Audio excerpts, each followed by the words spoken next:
Hi there, everyone, and welcome back to True Crime and Justice. Sorry I wasn't on last night, but I had my granddaughter stopping. But then she decided she wasn't stopping, but by that time it was too late to come on. She's a right lot, madam. So let's see what's going on. Hi there, Michelle.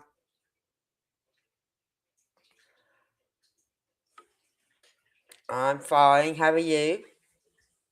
I hope you're keeping well, everyone. I keep looking out at my garden, and I haven't been out in my back garden since yesterday because it got to be cooked, and I don't want to do it. Well, I've got to cut my lawn. And the other day, Toby, my fur baby, brought me two little presents. Yeah, lovely little presents they were. He actually brought them in through the bedroom window because that's the window. That's what I leave open for him to get in and out.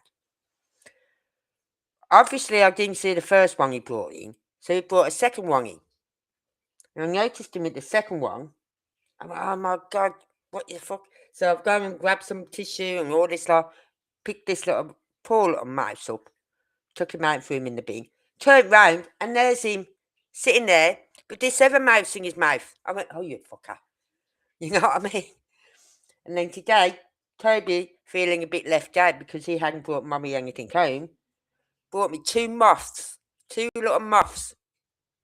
I mean, is that all you can catch on moths? brought me two little moths in. Family first? Yeah. Well, she come in yesterday afternoon. I was actually setting up my thumbnail for my live for last night, which didn't happen. And she come running, Granny, can I stop tonight? Can I stop tonight? I went, no. You know what I mean? And she started crying. I went, will you stay though? Yeah, I'll stay. Are you sure about that? Yeah. You won't want to go home. I won't want to go home. I want to stay at yours, Granny. Because her brother was stopping at his other nan's, which is 2 houses up from me. Right? So I said, okay.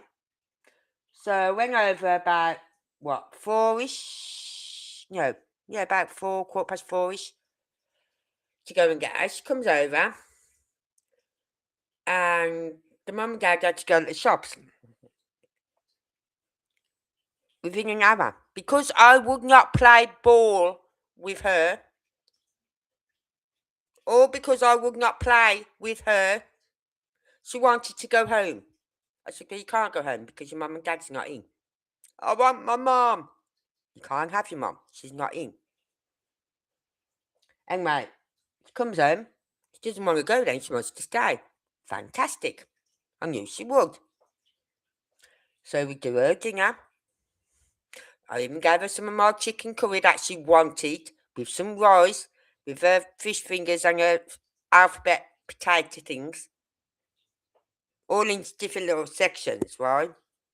Not all mashed, all in together. Didn't touch my chicken curry, even though she pestered me for some. She ate a little bit of the rice, even though she pestered me for it. I'm going to kill her. So then she goes to have a bath. She has a bath. Everything's fine. Come out the bath, get her dried, put her pyjamas on. I want to go home now. What? I want to go home. Okay, fine, you're going home. That's it. Enough. So I get all her stuff in her bag and took her home. Took her home. She wanted home. She's going, I know what she wanted. She'd already told me earlier. It's because she wanted to go to her Evergrands. And her mum and dad have said no, because if she's going to come here, she comes here. If she don't come here, then she stays at home. Because they can't have both Ellis and Olivia together. Because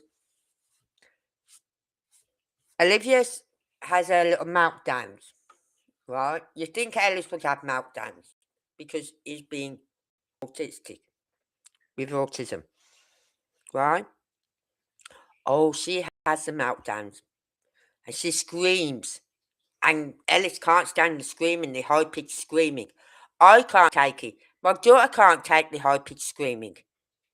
You know what I mean? So, and Ellis can't take the screaming. It hurts his ears. And so it's best to have them one at one grand, one at the other grand if we're going to do it. You know what I mean? Separate the little feckers. Because Olivia will play Ellis up. So Olivia can't come back. And then her mum come over last night to drop something off.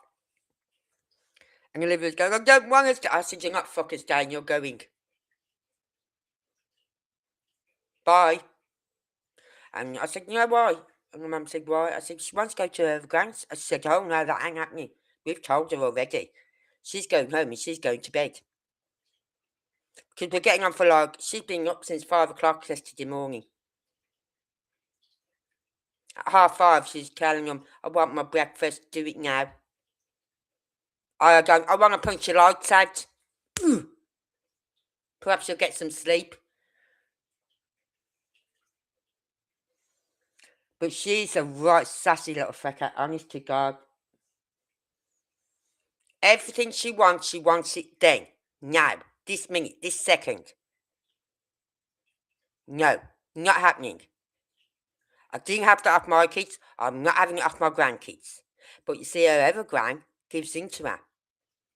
Her other grand will take her home, then bring her back. Take her home, bring her back. Take her home, bring her back. I'm not doing that. She wants to go home, she goes home, she don't come back.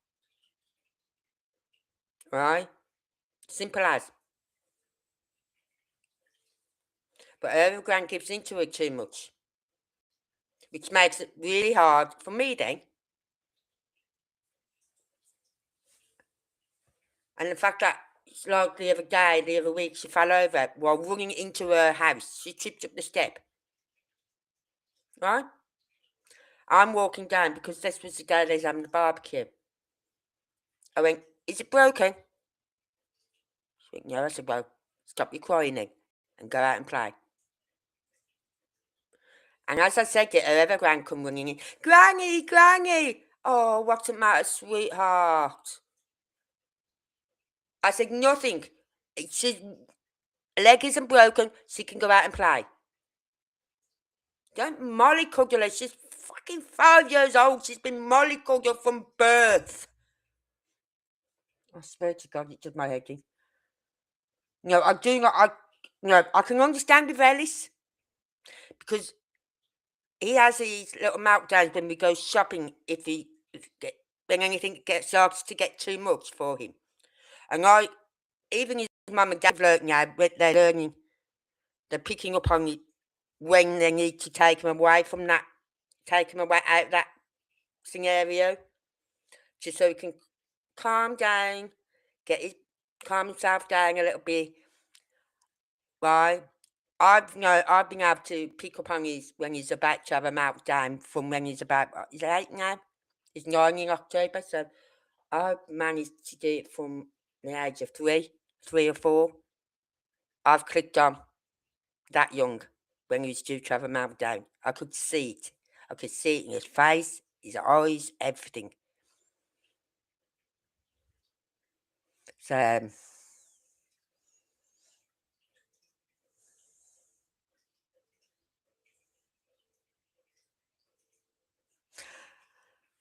I must admit, Michelle, I must admit, I don't know. Like, I'm glad my kids are growing up. They're in their 30s, right? I don't know how I'd have coped if any of mine was being autistic. I really don't. Right?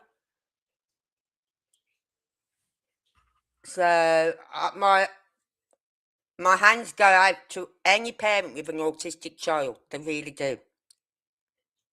Good on your parents, you know what I mean? Because you have your hands full. And it makes it harder when you've got people around you who don't understand why that child is in the middle of an aisle screaming his head off. You know what I mean? It's like the other day, they took him to the pictures. They was more worried that Ellis wouldn't cope with it, right? Oh no, it wasn't Ellis. It was Olivia. I need the toilet. She goes to the toilet every 3 minutes. I'm not joking. Every 3 minutes. Sitting down to have a dinner. She goes to the toilet. So she goes to the toilet. And she comes back. A few minutes later, just go, no, all right, I'll wait a bit, Because she's got to go to the toilet again. And then she goes, a few minutes later, go get the toilet. No, I'm sure I can wait until I eat my dinner. I thought, no, you can't, because this is going to take you 2 hours to eat the way you're going. You know what I mean?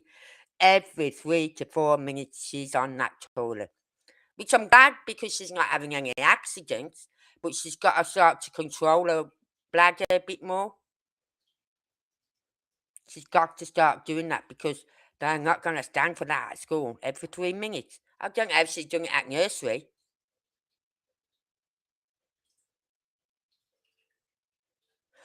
What happened? I know. I'm glad you said that. Hi, Jen Jen. I know there are more children who are autistic.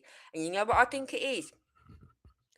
My kids will argue with me and say it's got nothing to do with that. I think a lot of it is down to, well, I can't say that, because my kids didn't grow up with junk food, right? They didn't. I was just about to say a lot of it is down to junk food, but we didn't. We had McDonald's, but we didn't go on a daily or weekly basis. If we was in town or down somewhere where they had a McDonald's and we was out shopping, then I'd probably take them to McDonald's for the lunch. We didn't eat. We had a takeout once a week on a Friday, and that was a chippy, right? So most Monday, Sunday to up to Saturday. No, Sunday, Monday, Tuesday, Wednesday, Thursday, Friday takeout, Saturday. So Sunday, Monday, Tuesday, Wednesday, Thursday, Saturday were all meals. Oh, and Sunday, yeah, were all home cooked meals. So I don't know what it is. I don't know if it's got something to do with the injections the children are having, or what. I really don't. Hi, Anne. But there are a lot. Or was it not diagnosed years ago? And it's only in the last 15, 20 years that I'd say last 10 to 15 years that autism has been regularly diagnosed. Perhaps when I was growing up, I'd never heard of children with autism. Never. And I'm not lying there. When I grew up, you never heard of any child with autism. I knew of Down syndrome, because there was a girl that lived around the corner from us. Her dad and her mum run this bicycle hardware shop, right? And she's Down syndrome, but she's brilliant. She's lovely. She's go out nightclubbing. I see her getting ready on the night times, going out on the bus to meet her friends, going nightclubbing. But Down syndrome was the only thing I knew of when I grew up. Never heard of ADS, ADHD, or autism, or anything like that. And I sometimes wonder, like, there was a lot of children who was just brushed off as being naughty, right? Oh, he's just being naughty. Let him get on with it. Just ignore him. You know, he's just being naughty, disobedient. He won't listen to us. And I think perhaps them were the cases which had autism, but because they wasn't being helped with the reading and the writing and all that, like, they just slipped through the cracks. I think autism has been there all the time, but it just wasn't picked up on.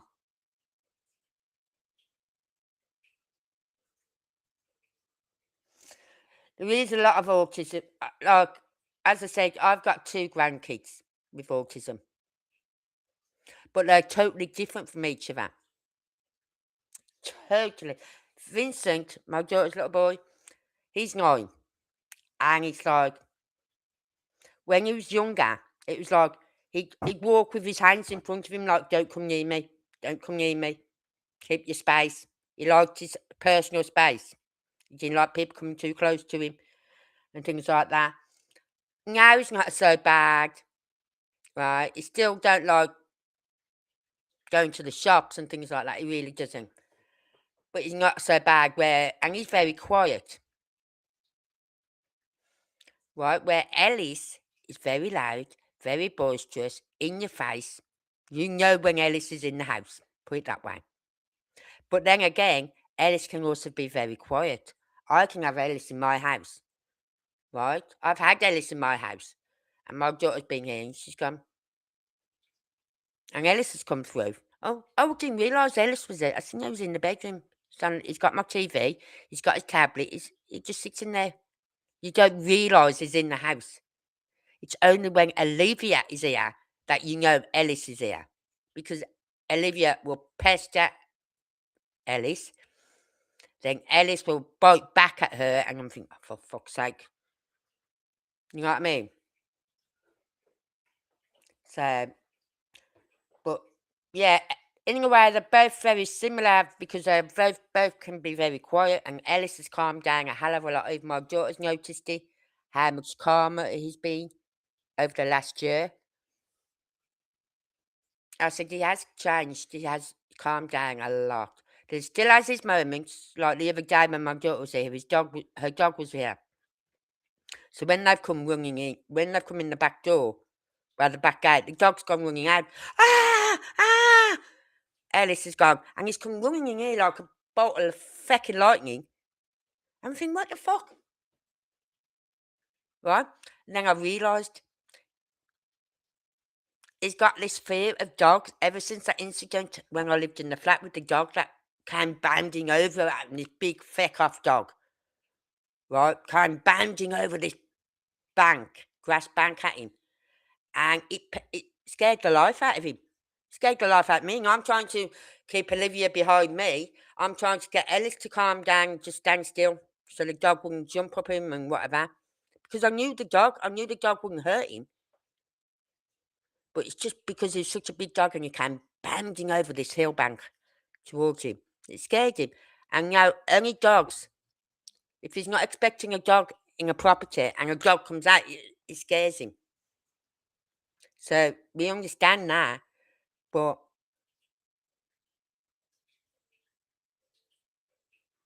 he has it that side. So yeah, I don't understand why there is so much. I just think it's been around for years and years and years and years and years. Even when I was little, I think autism was around, but it wasn't looked at. It wasn't recognised as a disability. They just put it down to, oh, they're just naughty. They don't want to listen to us. Like you go to parents' evening and you hear the teacher saying to some parents, it just does not listen. You know what I mean? And that could be because he had some form of autism.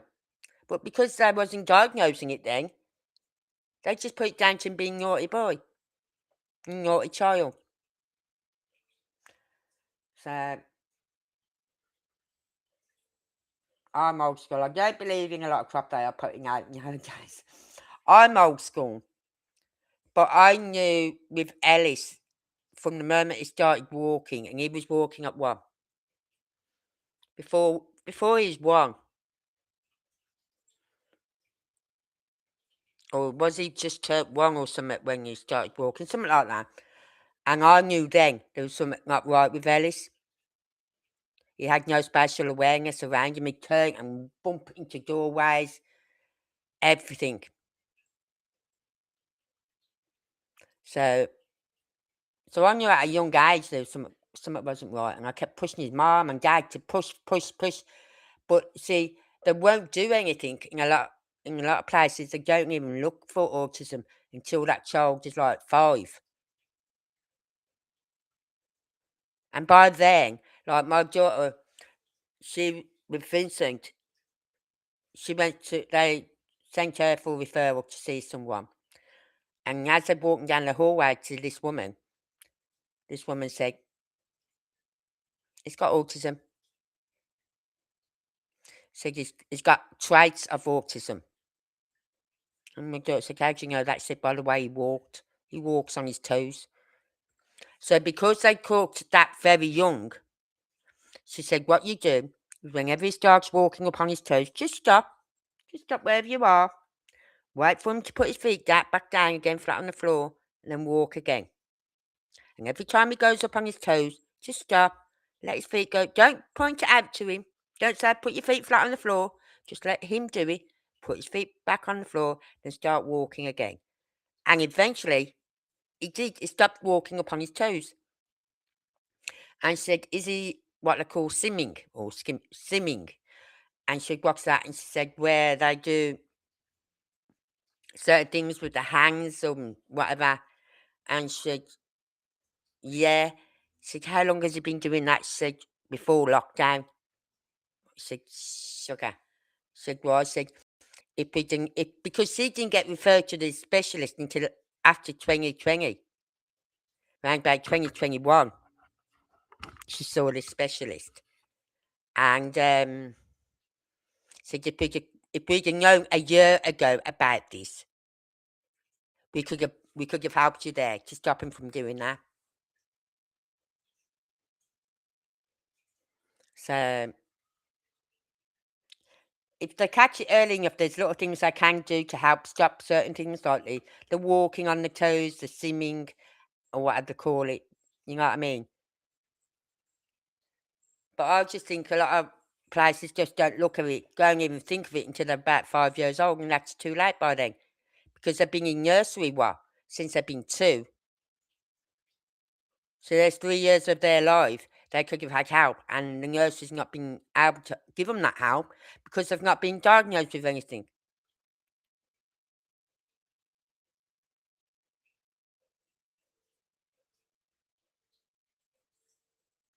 So, but I do believe that my granddaughter, someone said, oh, could your granddaughter be autistic? I said, no, she's just a spoiled little brat. That's all. She's just a little diva. What she wants, she gets. Well, she don't get what she wants with me. As I keep saying to her, so what you want and what you get are two totally different things, little madam. I want it now. Well, you're not getting it now, are you? So tough luck. And she'll sit there and cry and cry and cry and cry and cry. And I'll just go about my business. I'll go in the kitchen, I'll wash up, I'll go and make my bed, I'll go and clean the bathroom. I'll come on my laptop. I'll totally blank her out. Because I know she's crying for nothing. So, anyway, hopefully we're going for a second round tonight. We are going to try. Oh, God, get my fucking mouse working. I have a app up so that I can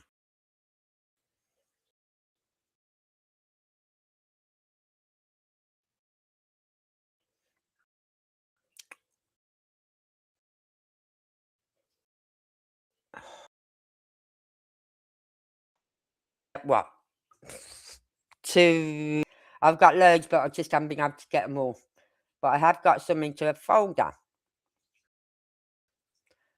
And we're going to have a look at some of these.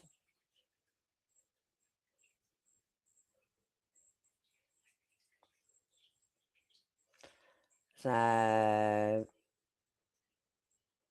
let's have a look. What's this one?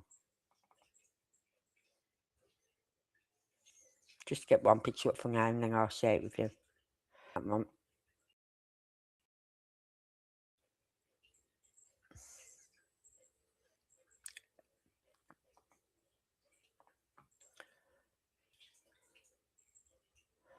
So, because these pictures, these screenshots, everything, they are telling us a story. But what is the story? What is the truth? We don't know the truth. And I don't think we'll ever get to know the truth. I really don't.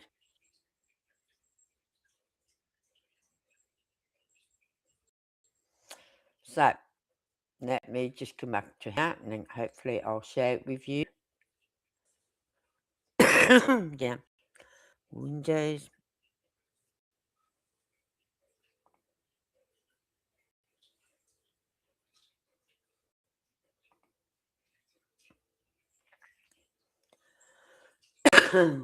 Oh, so Bobby, tired. My one cat is just lying on the arm of the chair, like with his paws hanging down the sides. He's had a hard day catching the moths.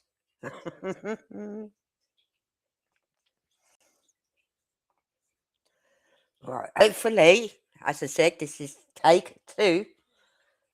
Right. And I'm not using my other app because for some reason, I'm not even going on to maps. Because for some reason, when I go onto maps, or when I open my CapCut app up, it plays up. And I can do without that tonight.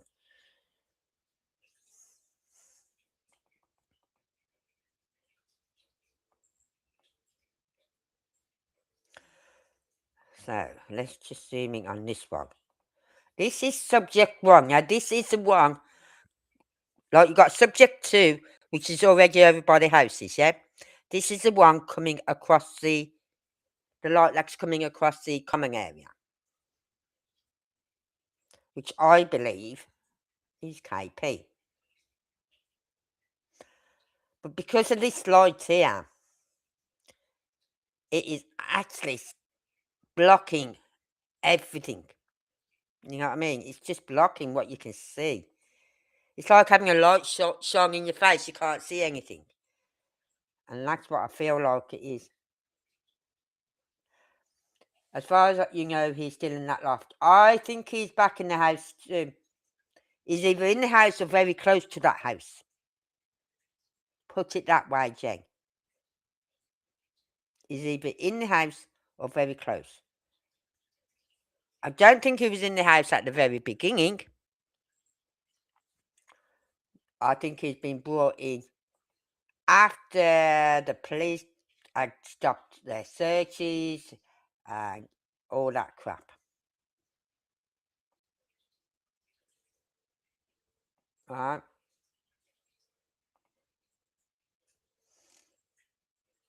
So let's see.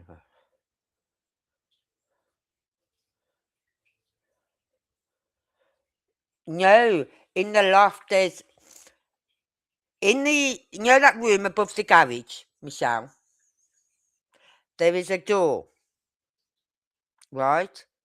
That door, I believe, leads into the loft area that is above the bedrooms. Right?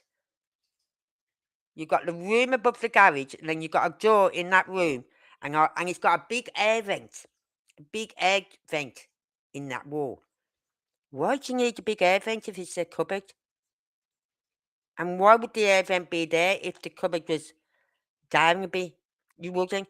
That's why I believe that it's like another little few stairs or something going up into the actual roof area of the house.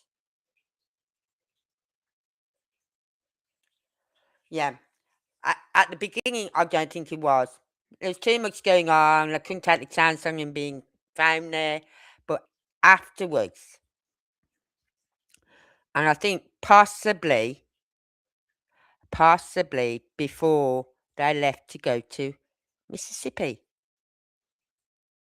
which was at the end, round about the 24th, 25th of March. Police stopped looking at the round about the first week of March. At the end of the first week of March, that's when they called their search off. By the time they went back to work, the police weren't even in the area. They weren't looking in the area. They weren't doing nothing. So I think that is any time from when they first left to go to work back to Mississippi. Right, now this is one screenshot, as I said. This light here, Annie, hides everything, and it's so hard. But there was one, and I don't think I've been able to find it. A picture where when I zoomed in, you could see a figure behind. Right? Behind the lights. You can make something out. Is this one of them? I'm not sure.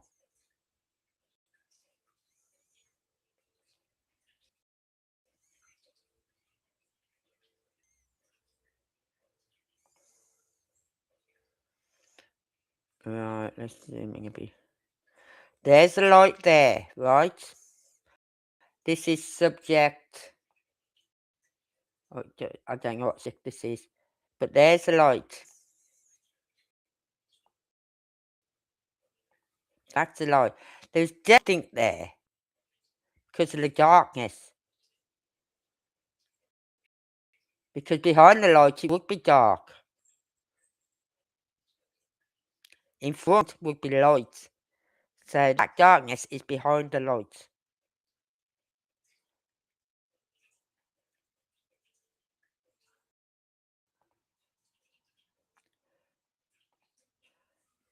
So, but there's definitely some. It's a shame. It's like they knew. Oh, we'll take the lights because then if they do anything does catch us, they're not going to see us because it's going to be blurred out by the light. But you know what, Katie? I'll pull up my favourite picture of you, sweetheart. I'm seriously thinking of getting this picture framed, printed off and framed, and put in front of me. Where is it? I know I've got it somewhere.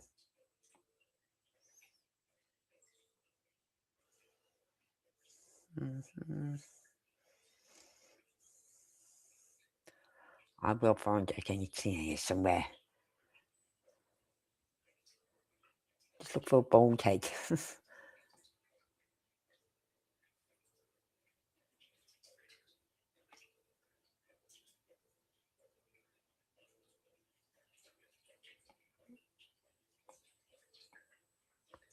Oh, I've got to just take this down there, haven't you? Take it off, haven't you? Take that down. Yeah, it's in my folder. Why can't I find it then?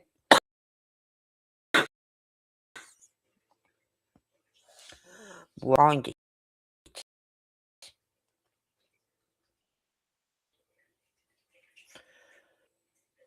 What's that? Ah, that's. This is what. Here, what?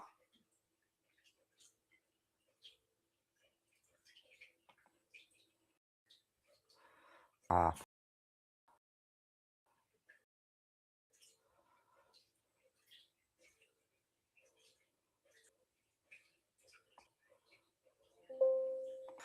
right, let's just. Oh, have I already opened it? Oh, so that ain't the one then. So it's not the right one. Kept telling me I'd do a KP. Right one. Where is it? I know, I found it the other day and I put it in this fucking folder.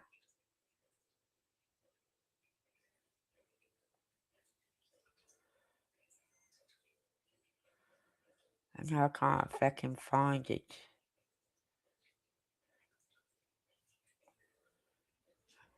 You see?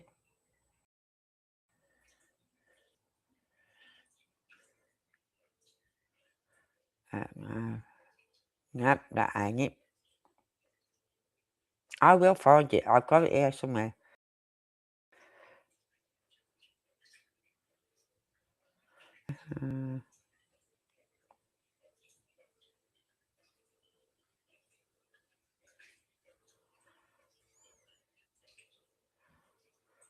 Where the hell is it? Oh, I can't find it. But here's one. Here's one. And you can actually, I've someone else actually outlined it. Right?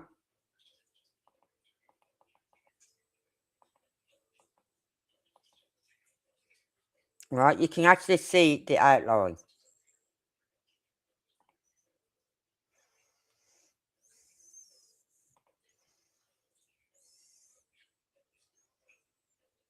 I've got to get this down.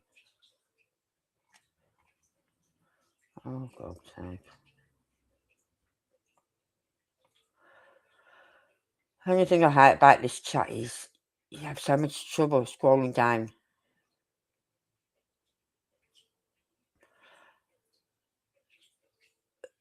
Chris did. He knew that cop that was arrested in Gallatin. Kazim Barnes. No way.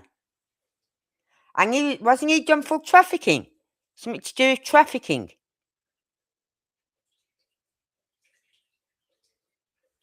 If I remember rightly, what they were talking when they.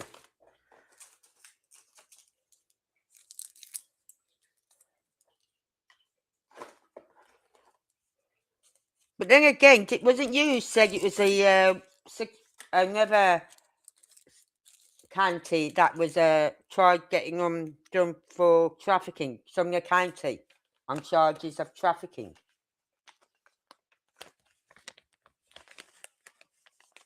So it was you, JJ, you mentioned that. I can't remember who it was now, what county it was. I tried to get Sumner County done for trafficking.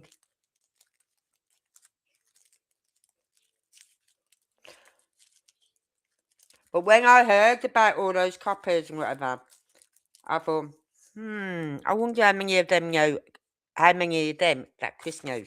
That did come into my head. How many just 5 others, yeah.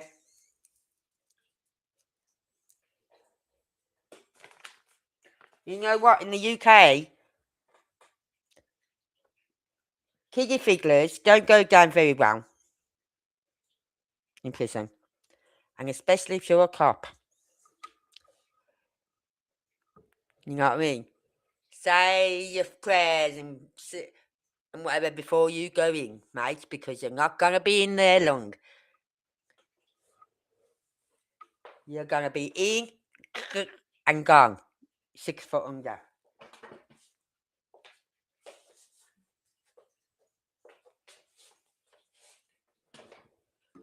That's it, Millersville. Wasn't they trying to get charges of trafficking towards hold on, I've got to get me.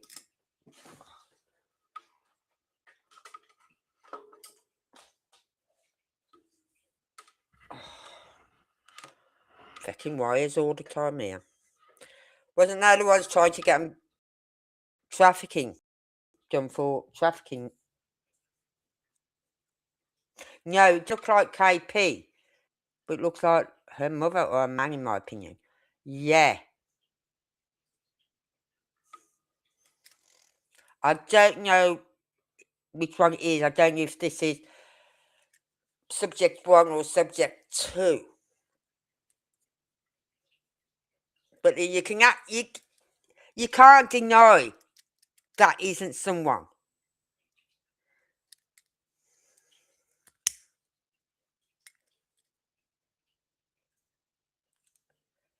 Yeah. Those trying to get charges against Sumner County, weren't they? And look what's happened in Sumner County, Hendersonville, Gallatin, and all that crap. They are so corrupt, those police in that. Be it Hendersonville police or Sumner County sheriffs, they are corrupt and nasty and vile. And if I lived in that county, feck would I'd make sure I got double-barreled rifles loaded up for any little pervy that come near my kids. They get right in the knackers. They raided Millersville. Oh, right. Isn't that funny how they raided Millersville, yet they've got their own people in their own county trafficking children. Funny that, isn't it? Don't look at us, look at Millersville.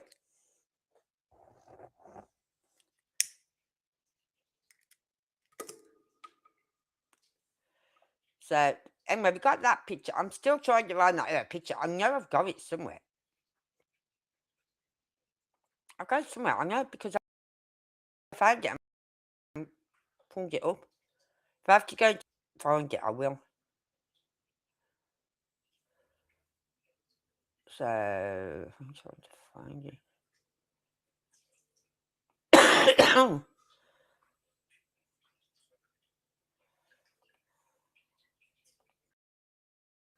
I don't know what this one is. Okay, already got all an open.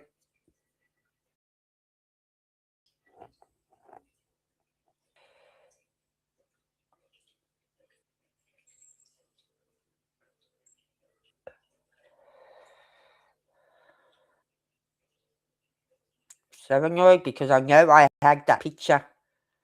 I saved it. Here's another one.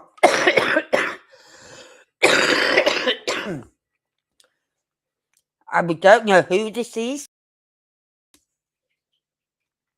But as I said, all these screenshots I'm showing you here are from the 3 a.m. video. From the 3 a.m. video. Now, if you look at that, that looks like it's being tried to be blurred out, yeah? Look at this area here. The head, the top piece. That looks like a cap.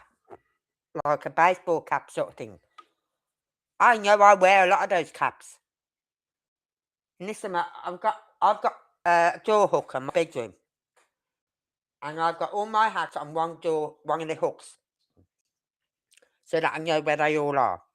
I've got to order some more actually. Right? But I wear them a lot in the summer. In the winter I put my woolly hats on. Over my ears. Very rare I go out anywhere without a hat on. I don't know who that is, but that... And if you look again, you've got like these shoulders. They're my shoulders. That is a peak cap.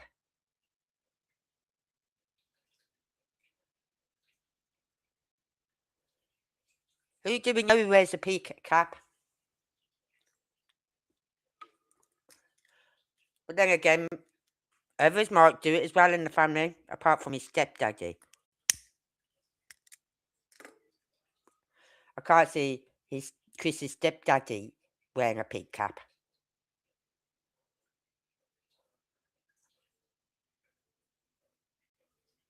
Right. I'm going to try and find that picture for you because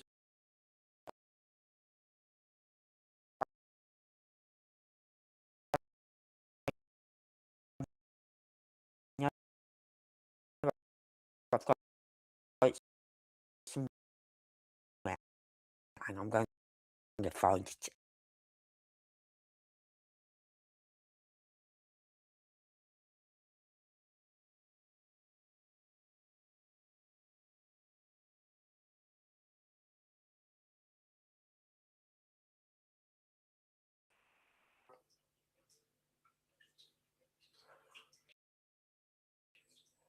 I was supposed to be guy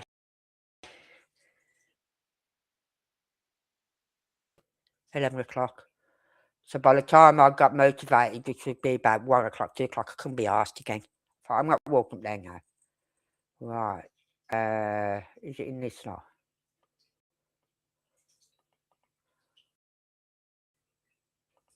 I don't think it is. I think it's in the Sebastian Rogers file. Come on.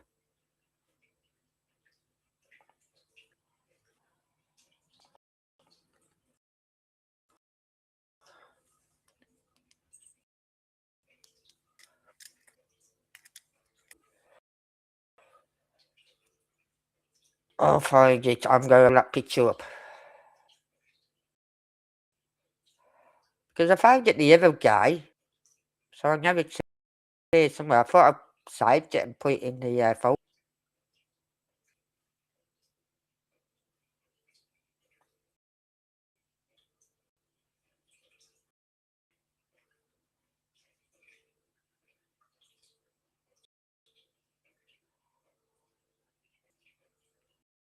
Why aren't they opening up?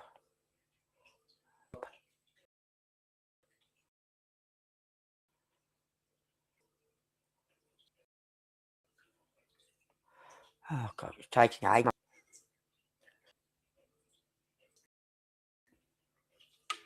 Hear the water dripping in the background. Once again, it's my water for the cats.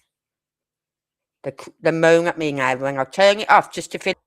They sit there and moan at me because it's not on.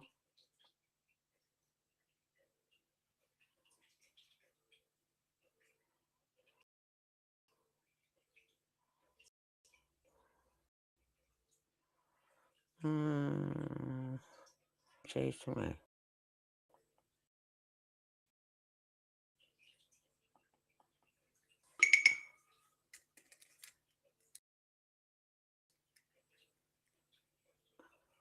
You sent me something, Michelle.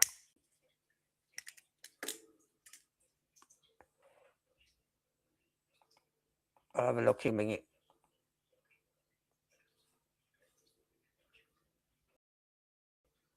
For some reason, it's taking forever to load up. I don't know why. Oh, God. Get back. So, I don't know who that is, but you can definitely see a peak of a cap on that one. I'm just waiting for my pictures to open up so that I can see them properly.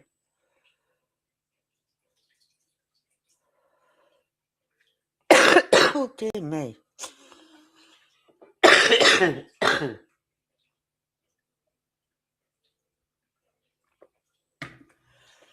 Apparently, there's roadworks going on at the top end up by Asda, by this island. It's supposed to be for 6 weeks. I had a message off my doctor the other day.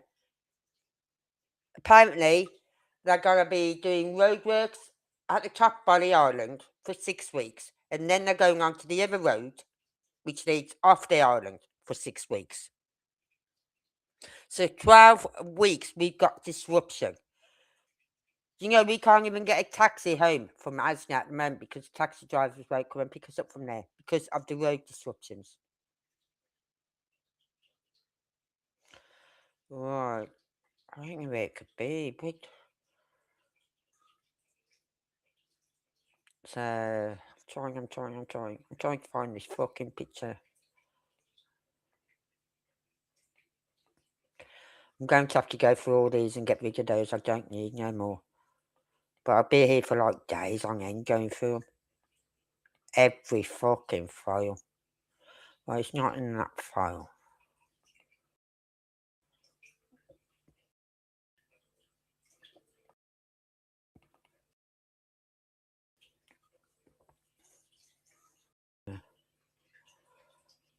Yeah.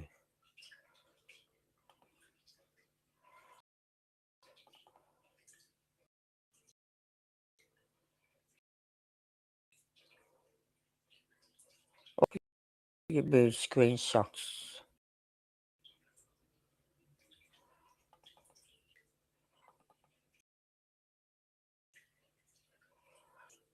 Screenshots. Got it.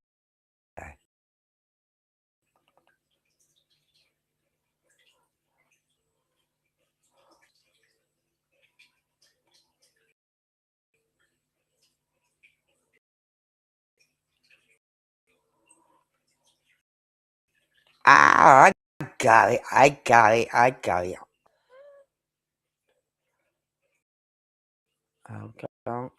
Hold on, let me just get some way to get that down. That down. And then I can move this to my desk. If it'll let me move it to my desk. Oh, fuck off.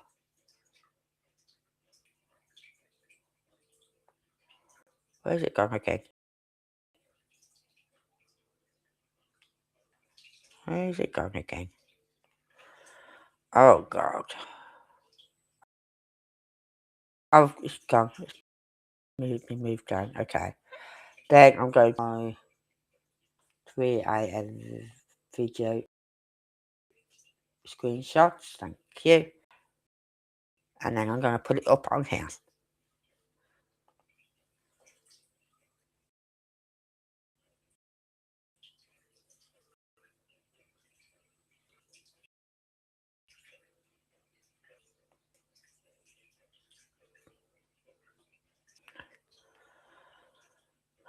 Where is it now? Just transferred over, so where's that fucking picture?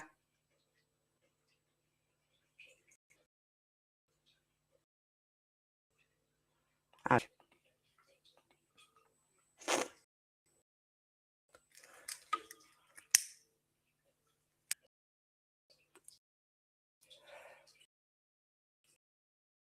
Right, here we go, ladies and gents. We have picture of the year.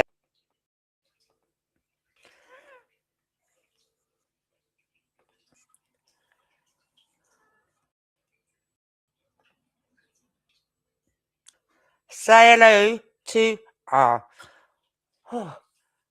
very, very loving, caring motherfucker of the year, KP.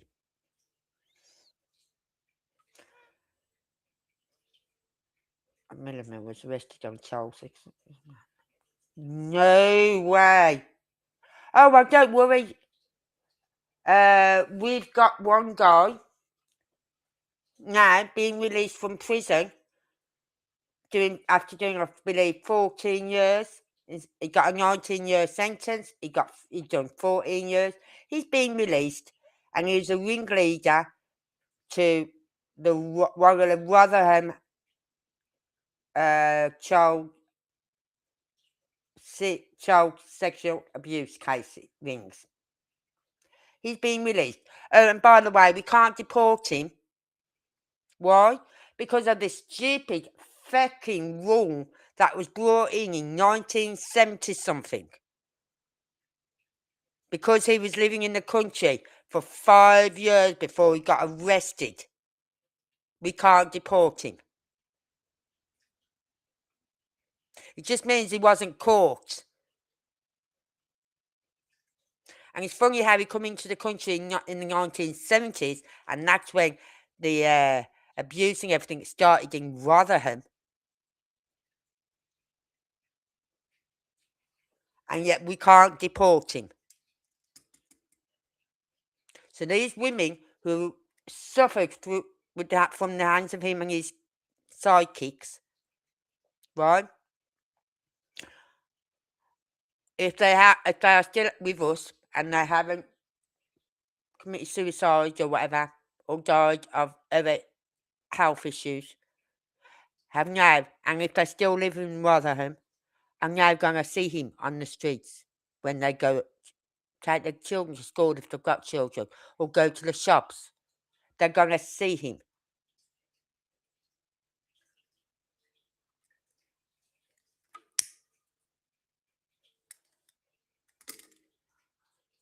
That's how fucked up this country is.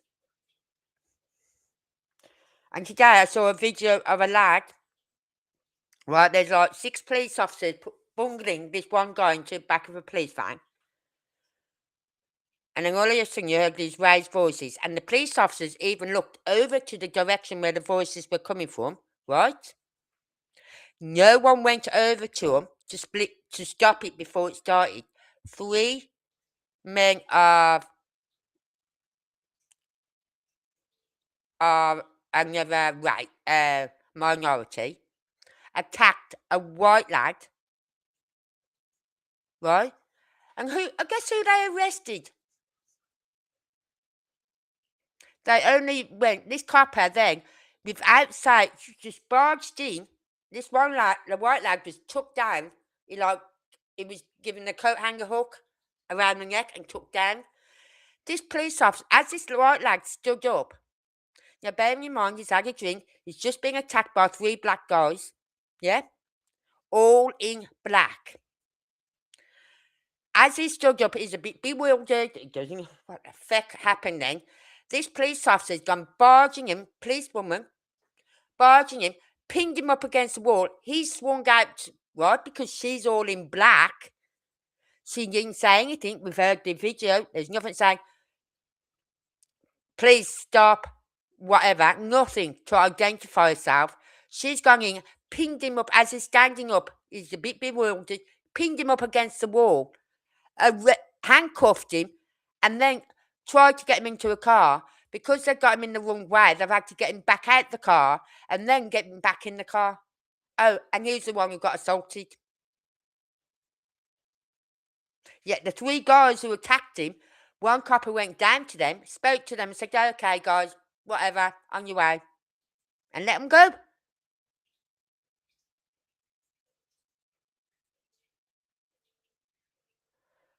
No.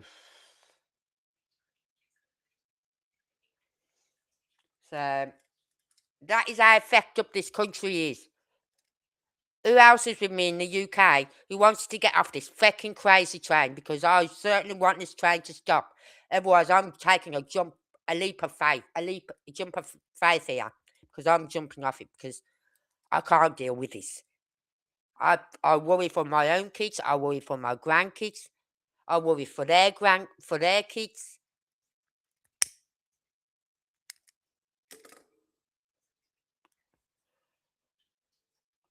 So, but there you are, proud Katie, all in her, nice colours there. You cannot deny that is Katie.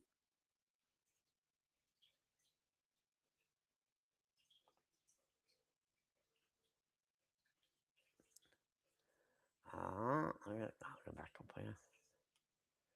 Oh, come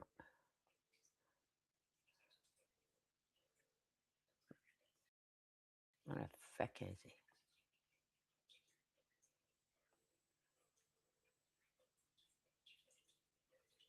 There it is.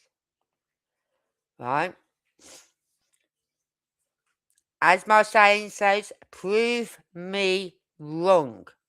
If that is not KP, then prove me wrong. This is a screenshot which was took from the 3 a.m. light video. And as I said, the only way we could get a front view of Katie is if she was coming from the house, coming away from the house. Can you see her carrying anything? And we know it's Katie because look at that line, neckline. Boom.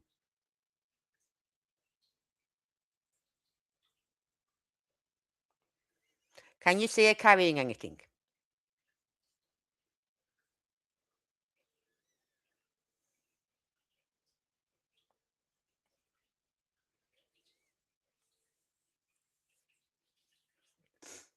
No.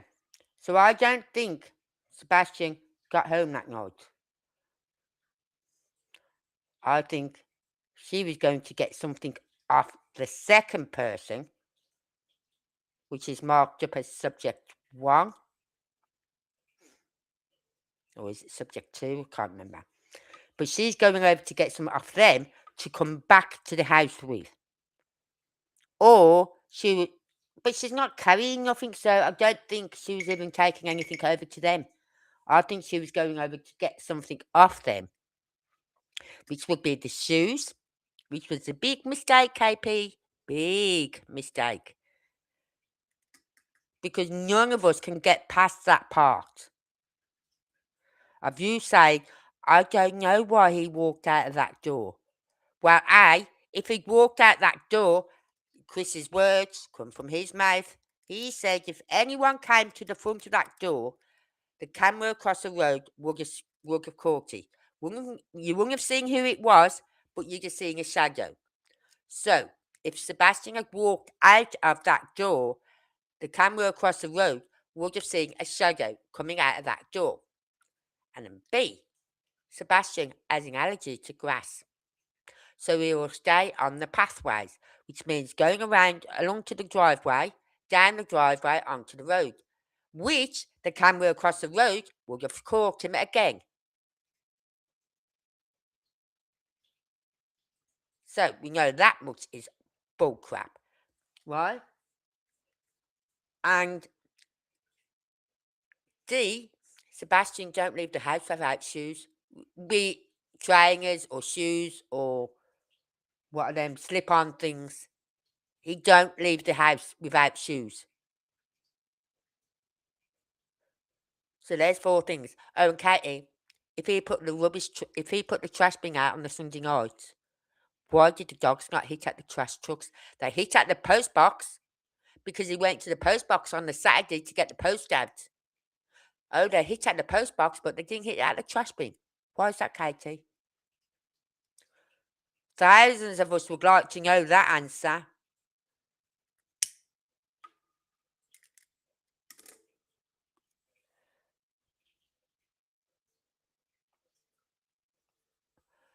And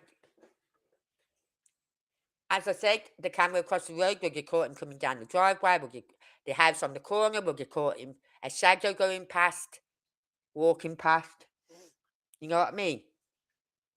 No camera caught your child walking anywhere. Out of all them ring doorbells, home security cameras, not one. So where's your son, Katie? Why did you not? Where did you hang him over? Was it on that? What's the name of that road? Stop 11 or something like that. Opposite the gas station where you were seen talking to someone in your car. Did you do the handover at that pylon station? Was that where the handover was? Because lately I've been hearing a lot of people saying you didn't get home till 7 o'clock. It only takes 15 minutes max. Either way, whichever way you come home, takes 15 minutes max. So why did it take you till 7 o'clock to get home, Katie? Where was the hangover, Katie? Because Sebastian did not come home that night. You lied to him. You said just take him to his dad's. You probably told him, "Oh, we're going to meet up with your dad, and he's going to pick you up. We're going to hand you over there to your dad." So you took him to a handover where he was thinking he's going to meet up with his dad. Is that what you said? I don't know, because he didn't look very happy at that meal.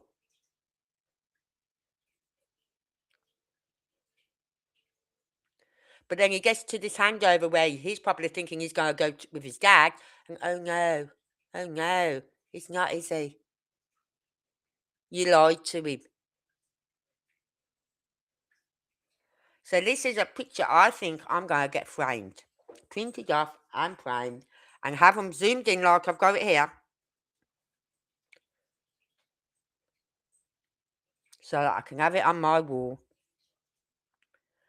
And it'll stay there until we get justice for Sebastian.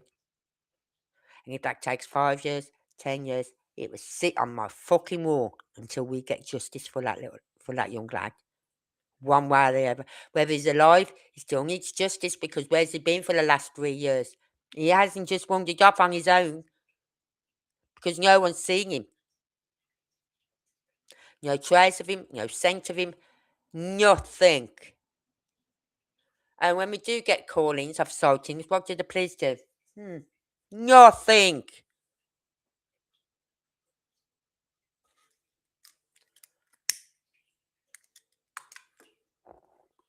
So that's my favourite picture, that one. That's one of my favourites. And where was it? Is it this one?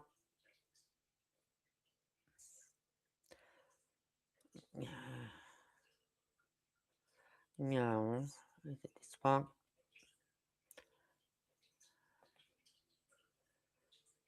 This is subject 1.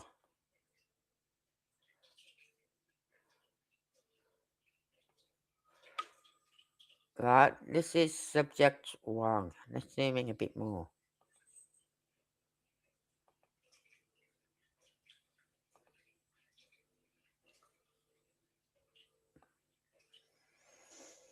There's definitely something around here. Definitely something around this area.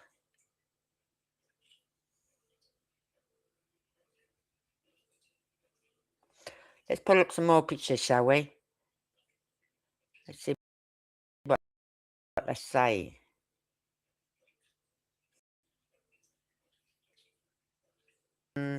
Oh, there was one picture I wanted to show you, but I bet you won't be able to find it now. I bet you I won't be able to find it again. It did have markings on it, so... Is it this one? I think it might be this one.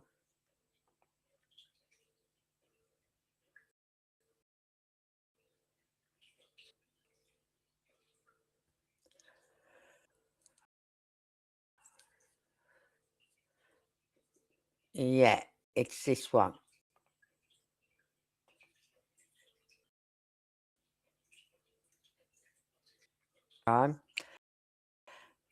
Now, when I saw this, focusing on this area, but there is actually another person over here. Right here.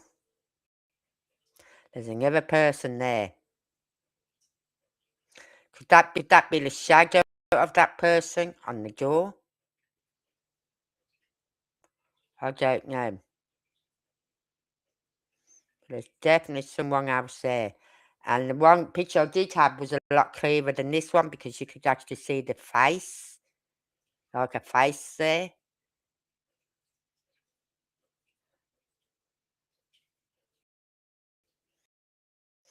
See if I can find...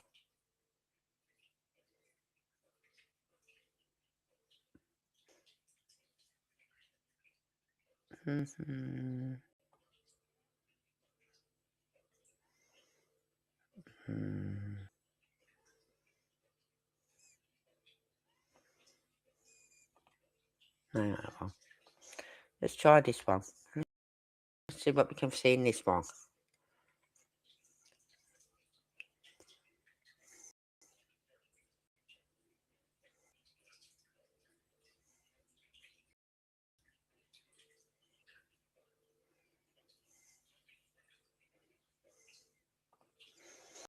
Oh yeah, you can see a face here. You can actually see a face. I can get to zoom in. You can see a face.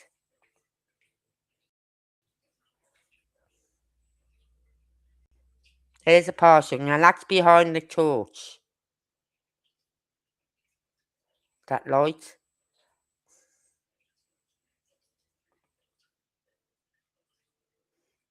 Let's get me shut down.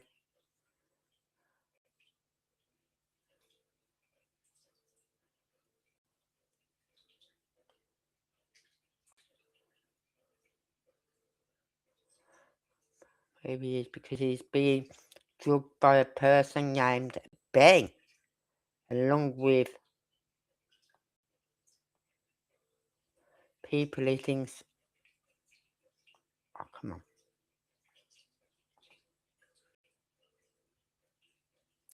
Put it up on the screen so I can see it on the screen then, because... Come on. Oh, God, got the wrong one. With people he thinks are my family, which he don't have. Fair enough. Bang, bang, bang, bang.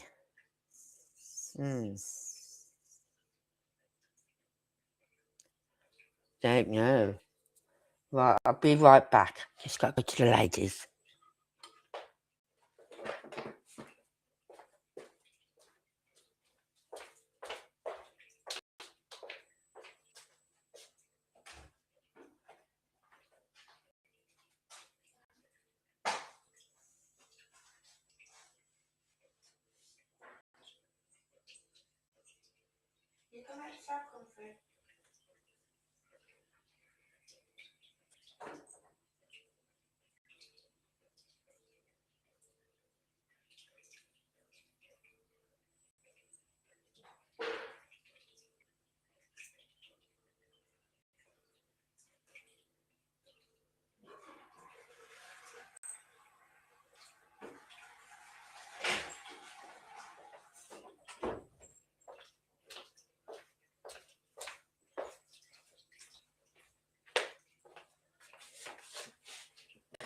Okay, everyone, I'm back. Come on.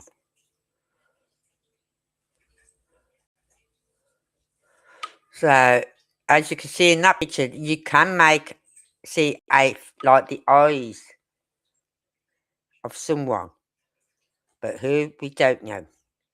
So we know there were at least 2 people there that night in that common area because we got 2 lights.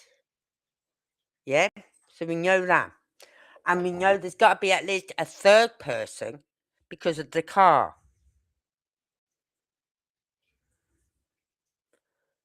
And we know Chris slipped up when he said about his car, how when they did the geo-tracking,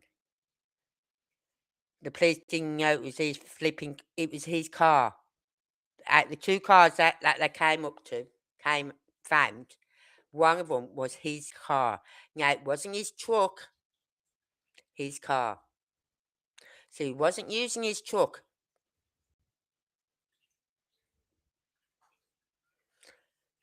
So could he have been using that car he was allegedly fixing that night?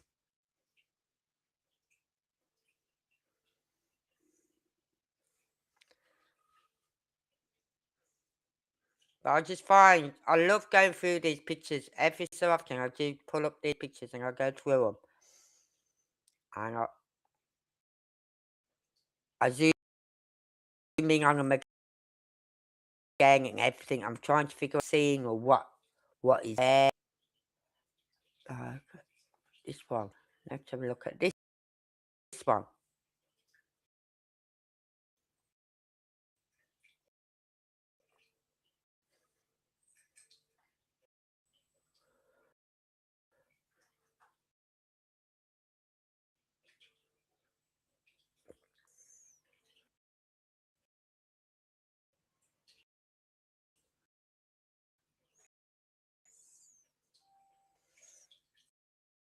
Now I don't know what this because that's a lights there.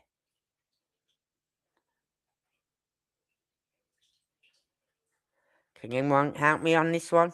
What do you see here?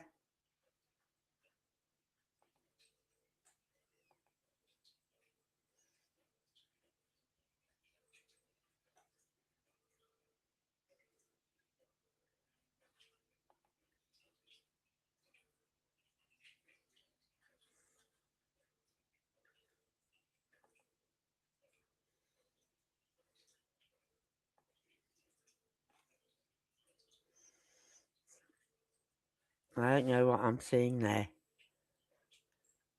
Oh, let me have a bit of the coffee.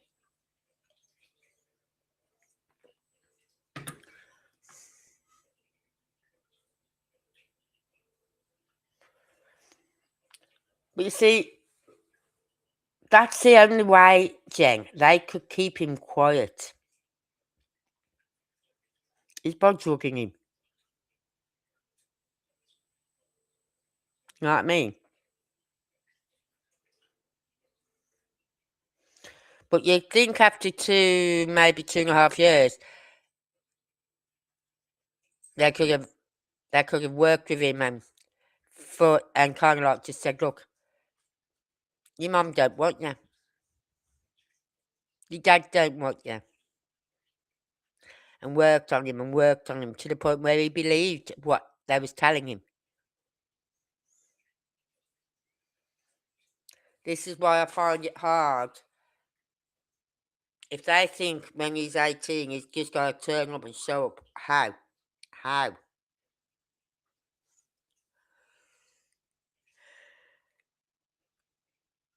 How is it you just got to turn up? Where's he been for the last nearly 3 years? Come December, it'll be coming on to December, January. 10 months. 2 years, 10 months. You know what I mean? So where would he have been for that time?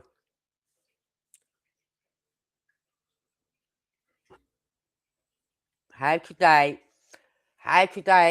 What do you think the story would be if he turned up alive? What do you think it would be? What do you think it would say? Because He's got to have a story behind it. Like, unless he just said, I've just got lost and I didn't know where I was and I've just been wandering around. But he wouldn't know how to. Where's he been getting the money from for food, and if he's been buying food, why is no one seeing him in the shops? You know what I mean? Someone would have seen him somewhere if he's been begging for money or what. So where's he getting his food from? That would be my question. Well, if you're not being hidden somewhere or kept somewhere, where you been where's your food been coming from?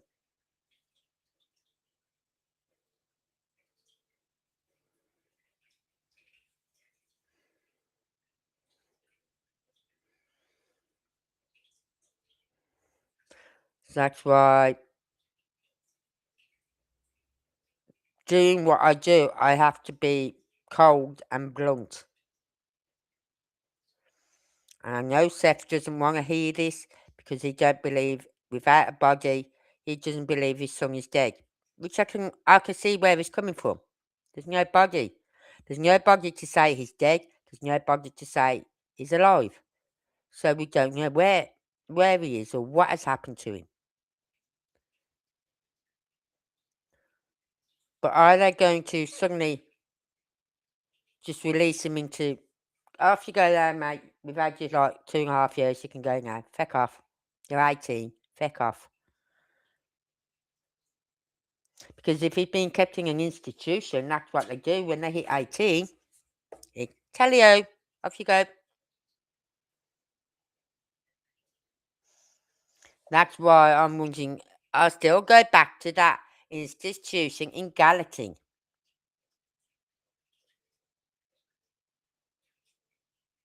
which is just down the road from Sumner County Sheriff's Office.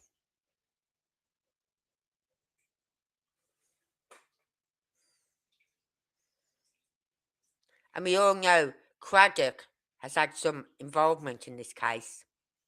Could he have, he keeps saying Bledsoe. That's the place. That's the place, Jane. Bledsoe. And it is literally just down the road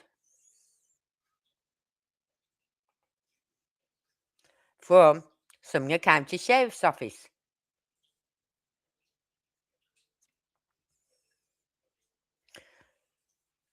And we know what name that place has got. Oh, it's got a hell of a bad name. Has it even been searched? Has every room in that place been searched? Like down in the cellar area, anywhere down there? Has it all been searched? I doubt it. I doubt it very much.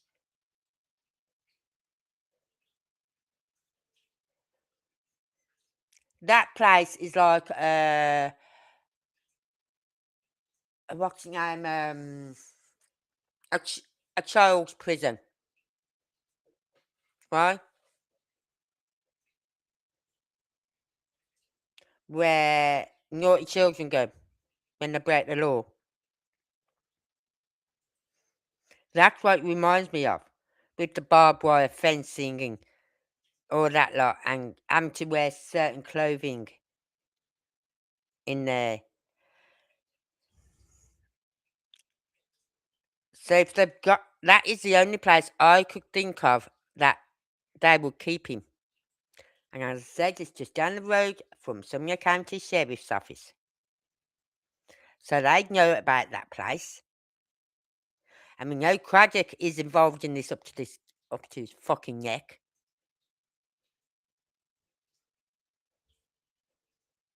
So could he be hidden there? In one of the rooms, in the cellar somewhere, in the loft area somewhere, anywhere, away from the other children, away from the main general population of that place.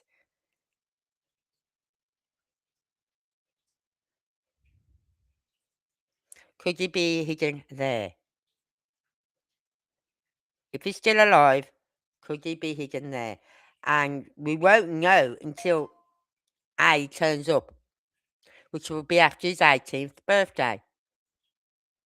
And if he turns up somewhere in Gallatin, then I'll go, check Bledsoe out. Check that fucking school out, institution out. Check it out.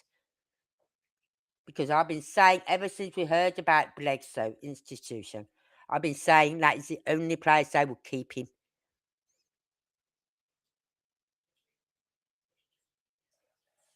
Maybe this is where he was before. If he's not alive with us, either way, Jen, either way, he's either still there, right? Or he's no longer there, but he was there when the inevitable happened. But Bledsoe has been, I always come back to that place because that was the place where Chris and Katie wanted to send him in the first place. Right? Seth said no because he'd done some research on the place and found out there'd been 5 deaths in that place. Now, if Craddock is involved, he could have said, look, we need to put a kid in here, but we can't leave him. He can't be in general population. He has to be on a room on his own, blah, blah, blah. No one needs to know he's there. Right? He's got the pulling power to do that with Bledsoe. Why? Because he could have that place shut down in a click of a finger because of what goes on there. He knows exactly what that institution is. He knows. So he's got pulling power over that Bledsoe institution. Yeah, there's Bledsoe Creek Park at Gallatin. Yep.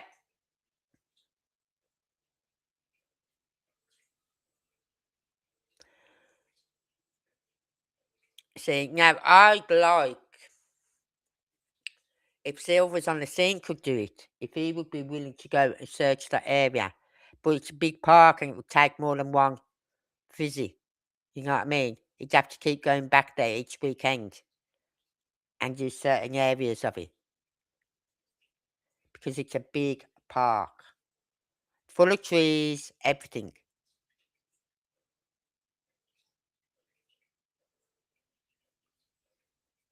This is what makes me say there's no way they searched all that area in the time they said they did. No way.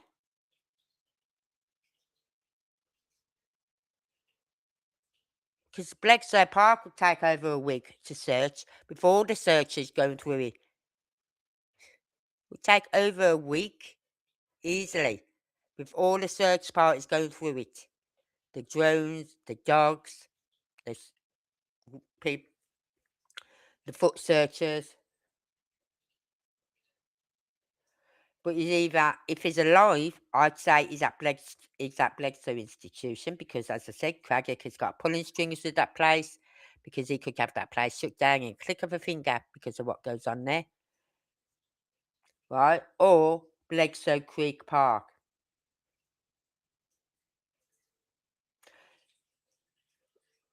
Well, I'm not on tomorrow because it's Friday, isn't it? And I've got my grandson coming tomorrow.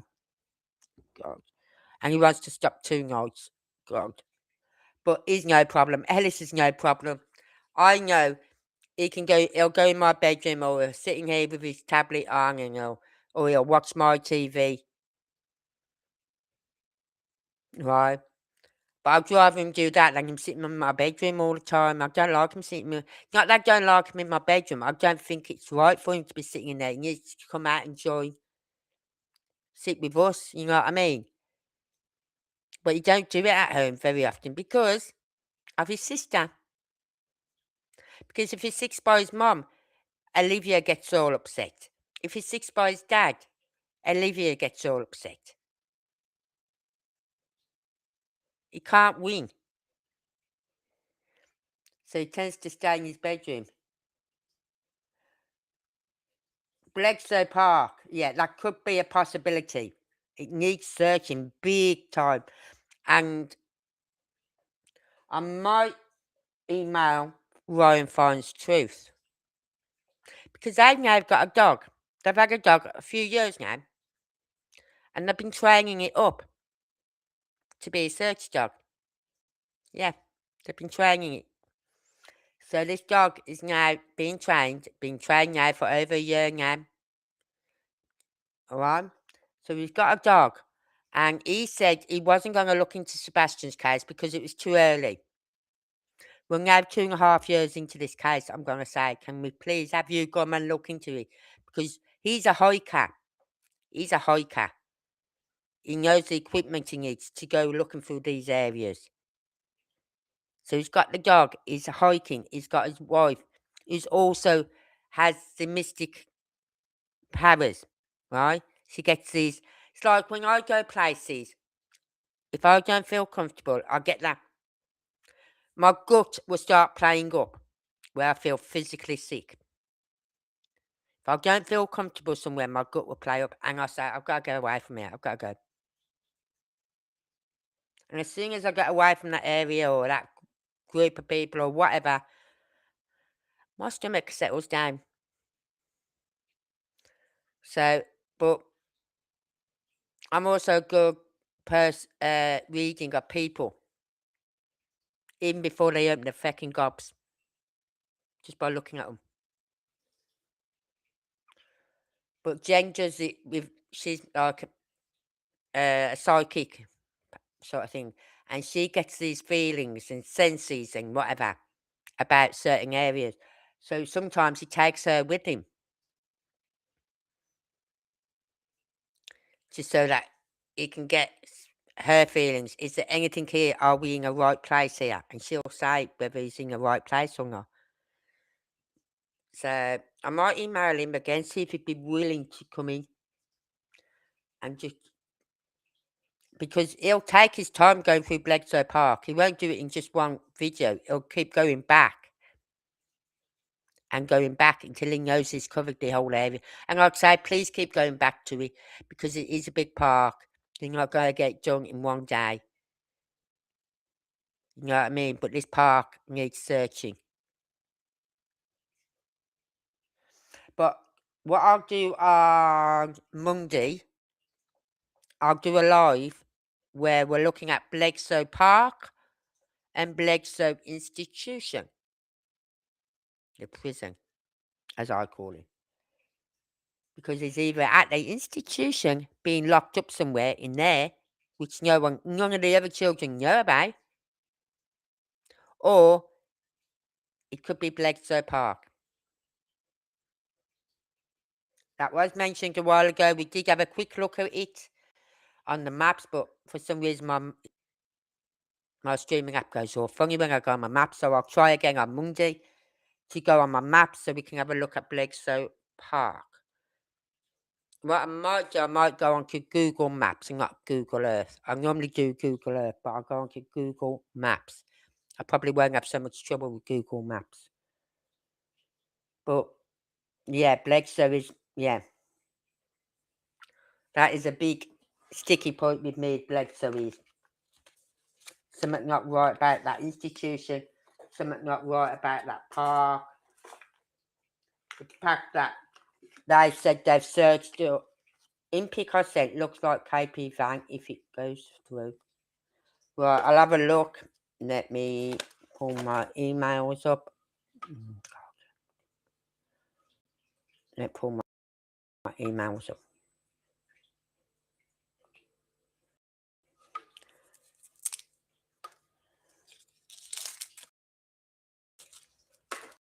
Looks like Katie's Van. Well, I'm still curious about her work van. Questions about that work van. Right, let's have a look.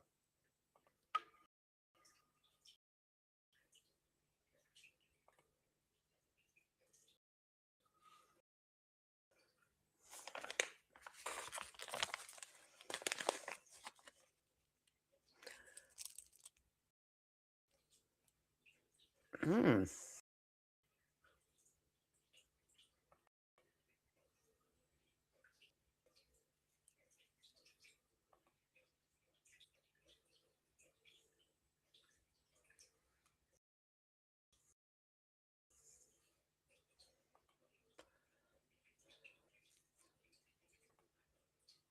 Right, I'm going to put them up on here.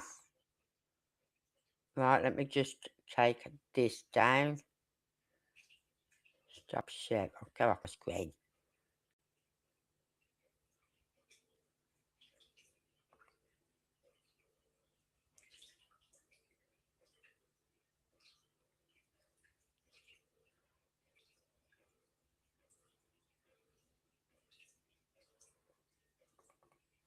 Right, I've got to... let me just close this down. Oh, come on, just close down. Gotta go for all these pictures to close it down. Just close down. Does it all the time. It's so annoying.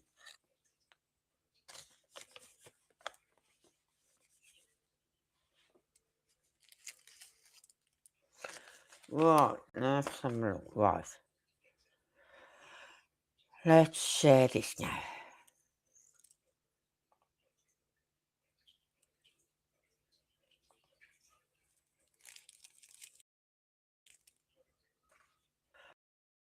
Well, let's go back to the beginning of this email.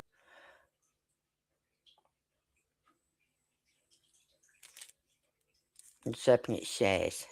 Yeah, it's going to share. Right, there's the first picture. I've got to alter this. I've got to move this up a bit. Let's take this up to there. Right. That's better.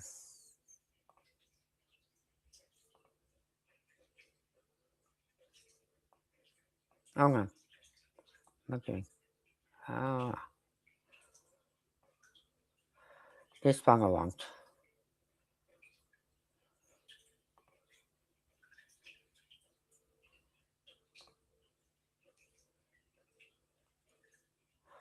Let's customize that bit.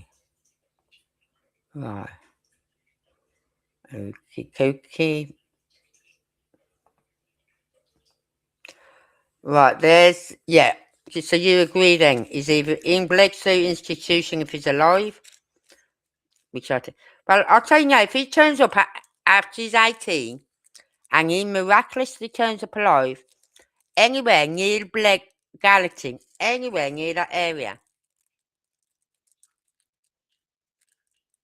or within a 3 to 4 mile distance from that area, right, then I'm going to go, yeah, right, we know where he's been. But I do believe that park, it's a big park. Right, here's the first picture that I've just been sent by Michelle. I don't know. This is of the video again, the light video, Michelle. Yeah, subject 1.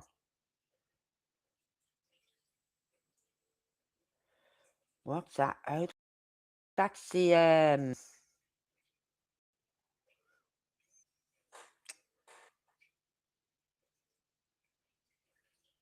that white like gazebo thing that's in that garden, the back of that garden on the corner?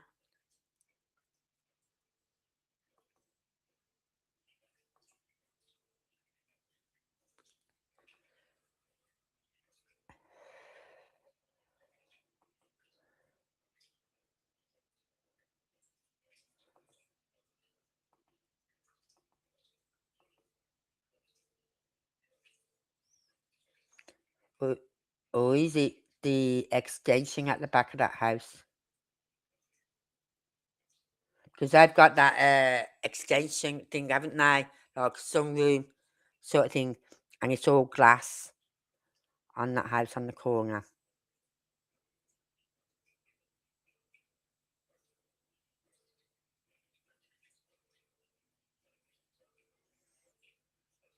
That's a snapshot from MC Live. Okay. So I'd say, is this at the in the 3A? It's obviously the 3AM video because it's got subject 1. That has to be that house on the corner like where you got 101, 1001 Stafford Court on one corner, and then you've got the house on the other corner. That's, and at the back, they've got like this sunroom area, a sunroom. There's a conservatory, and there's a lot of glass in it. I'd say that is that. Or it could be that gazebo thing that's in the garden.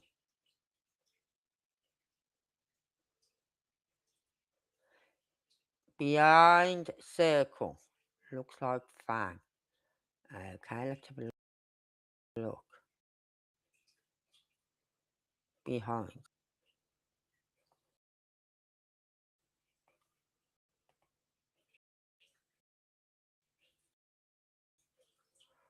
I can't.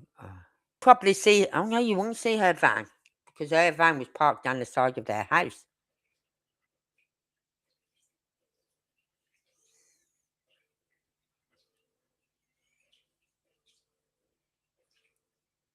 It's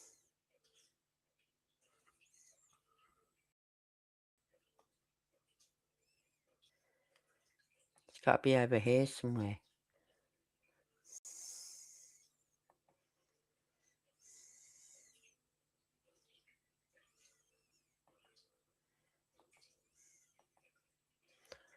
Alright, let's have a look at the next one. Holy shit, what's this one? What's this one?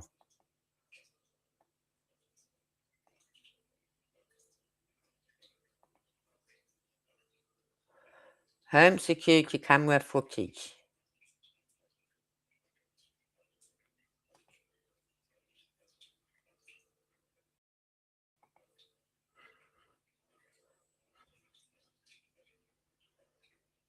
Home security camera footage.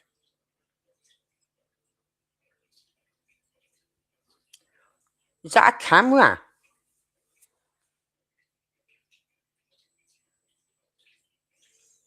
Is that a camera itself? There.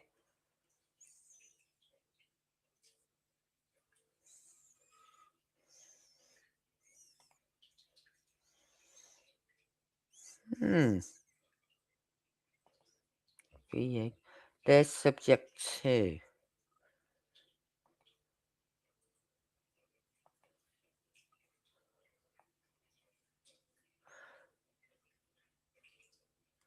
What's that thing there around here? Subject 2 was the one over by the house already. Look what you can see here.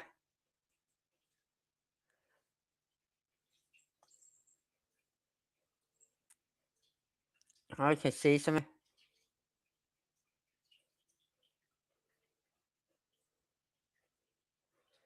I can see something here. That's subject 2, which is already over by the house. Right? Because I know there's only one person that came across that common area. Only one light did we see. We saw 2 lights moving, but one was already in the common area. And then we saw the second light coming across.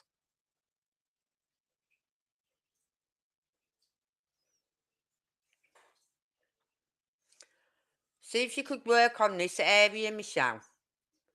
Bring the darkness, the lightness out the dark sort of thing, like you did before. Because there's something definitely there.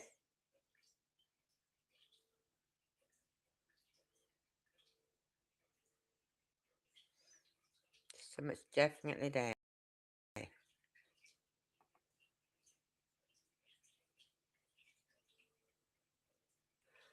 See, it's still there. Whatever it is, it's still there. Subject 2. Let's have a look at this. Let's zoom in on this.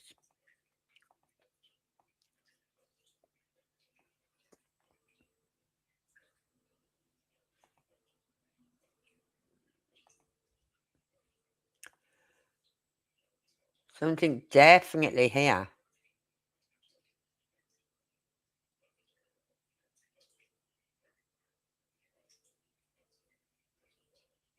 Something there.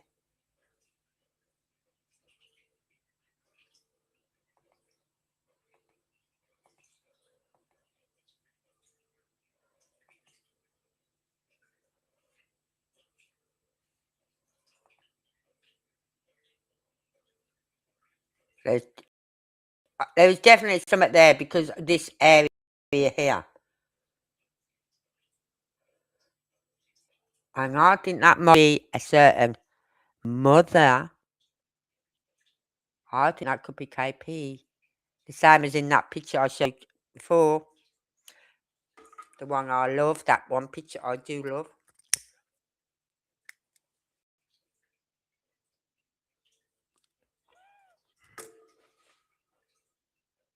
There's definitely something there and there. So there was only one person who come from that house. Only one person. But there's definitely something there, Michelle. You resent it. Okay. I need to hold on. Just take this off my screen because I don't want people seeing.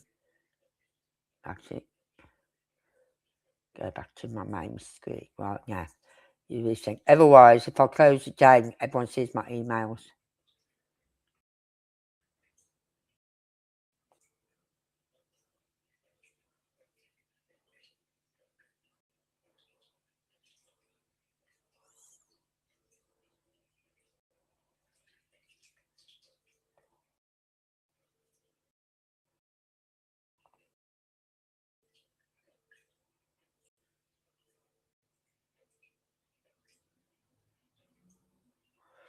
Hmm. Right, that's what emails sent me. It's come through yet. Come on.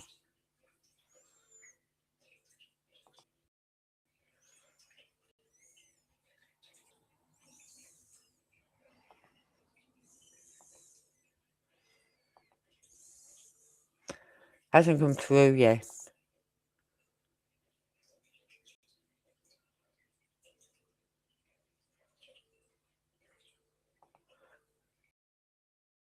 And just sent me.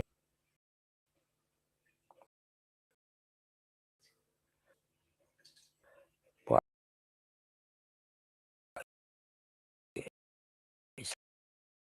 And sent me. While we wait for that picture. Parlor. Explore for Bledsoe Creek State. Plan your visit for camping, hiking, and fishing on Old Hickory Lake at the Tennessee State Park.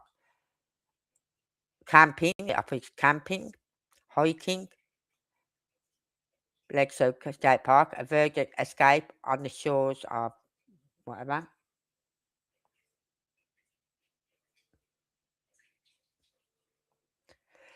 Has more than 50 campsites and over 6 miles of hiking trails. Wow.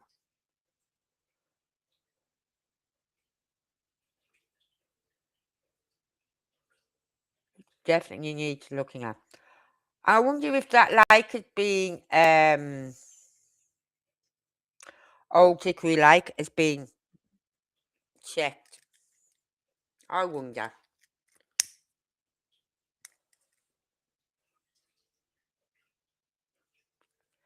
But I did go there. I did go on my maps to it once, but I don't know. I've changed my luck tonight with my maps.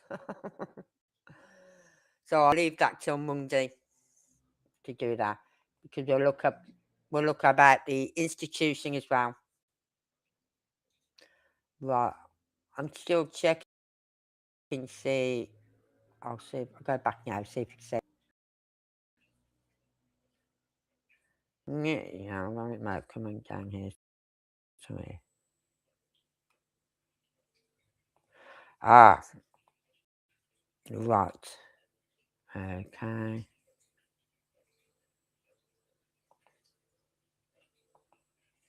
There's definitely something over there, though. You know, there's something over here because of the light, but it's this area here.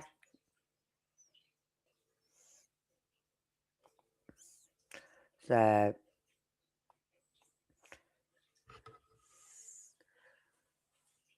okay.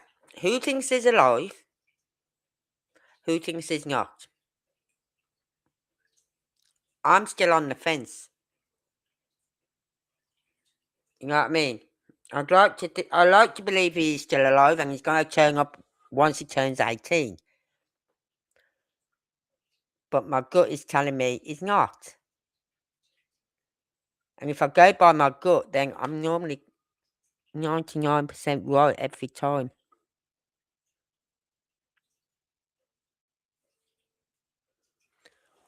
Ooh.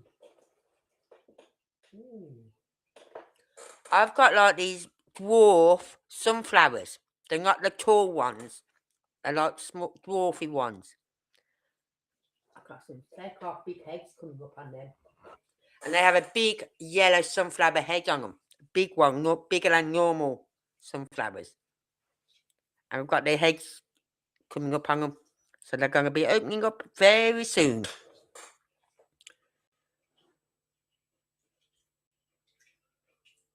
So let's have a look, see what people are saying.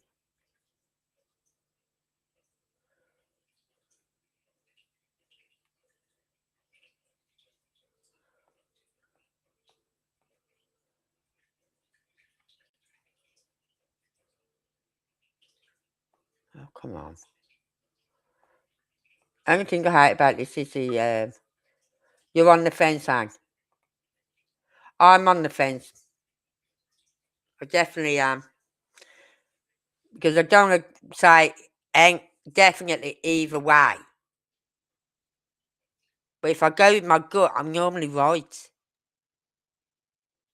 If I go with my heart, then it just gets broken. And that's why I don't go with my heart that often, because I don't want it broken anymore.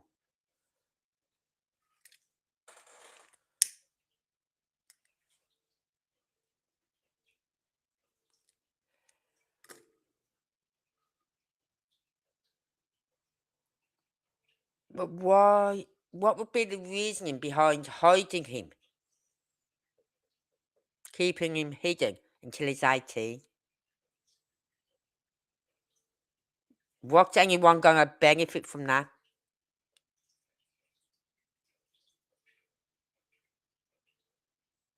Because Seth isn't benefiting.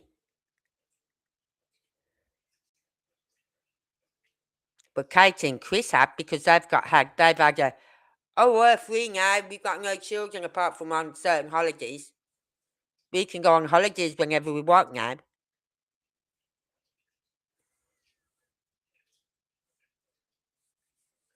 So I just don't understand the logic behind hiding anyone for so long.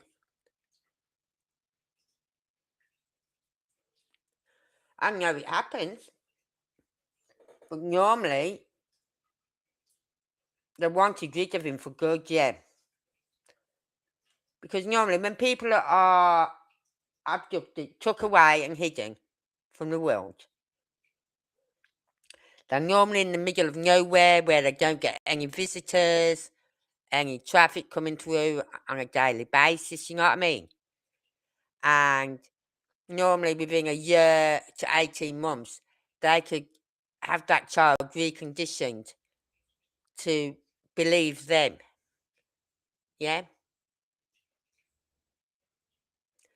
And so then that child then starts living with them as family, sort of thing.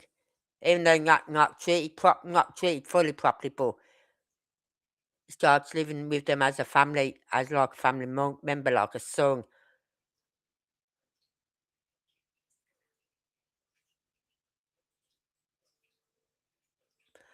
Exactly, that's what I'm saying. Why hiding if going to be back when 18? What's the point behind that?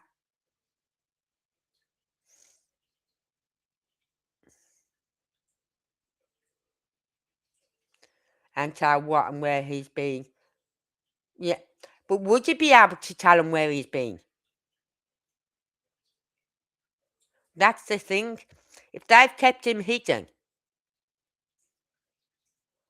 for God knows wherever for this amount of time, yeah?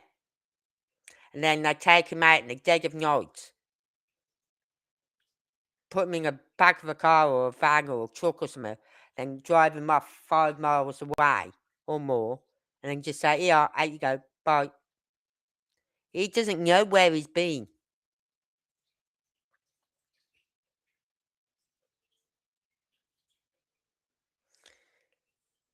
Right? And would you be able to make logic of it? Would, like, if they said to him, "Was there any sounds that you heard? Like, was there any traffic? Was there a train going by at all? Was there any planes going past at all?" Right? You know, things like that. Could you hear water? Could you, like a stream nearby, or uh, boats or anything going by? Would you be able to comprehend anything like that? Would you understand what they meant by that?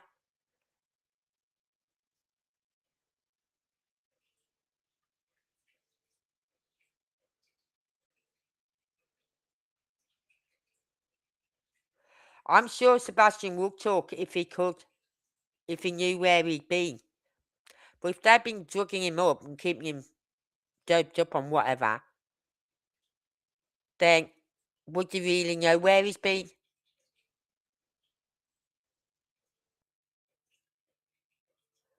It is a risk that I don't think they'd take. I agree with you both. I agree with everything you're saying here. I don't understand why they will keep him. But why do they keep going on? Oh, wait till he's 18, you'll see, he'll just turn up when he's 18 and things like that. Why are they saying things like that?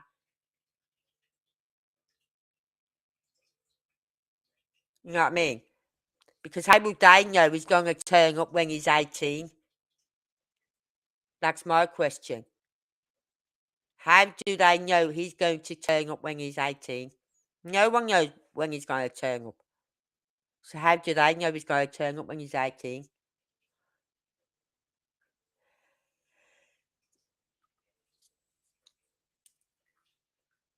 I mean, it's not. When you think about it, Michelle, there's a lot of children that do go missing that are hidden.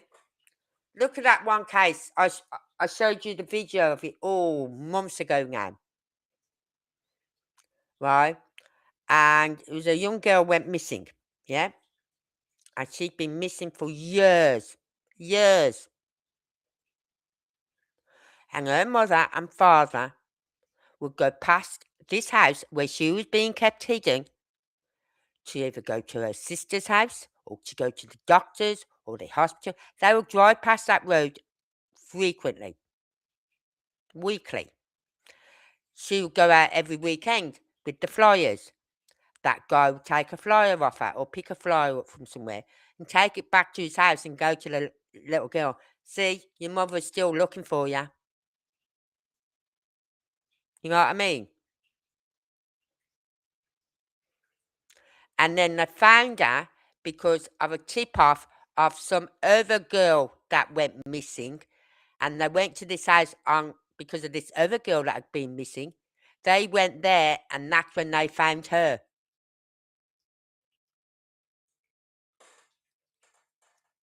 And that was years she'd been missing, but he kept her in the basement or wherever for years and years.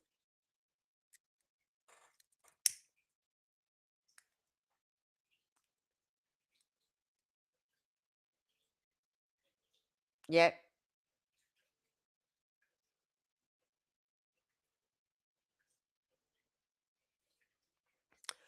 Why do it until he's 18? Tell you why. They needed him away from the house. Yeah? They needed him out of that house because Chris was going for full custody of the daughter.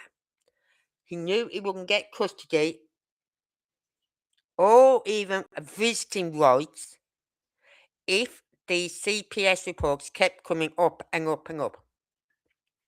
Right? If the CPS kept coming to their house, he would not have even got visiting rights. Okay? So they needed him gone. Seth couldn't take him when they needed him to. You know what I mean? You can't. It's like any parent. You can't just drop what you're doing to take a child, especially when you're working the shifts he was working. And you're not just going to take him from one school and throw him into another school. Like my son, I wanted him to go to this.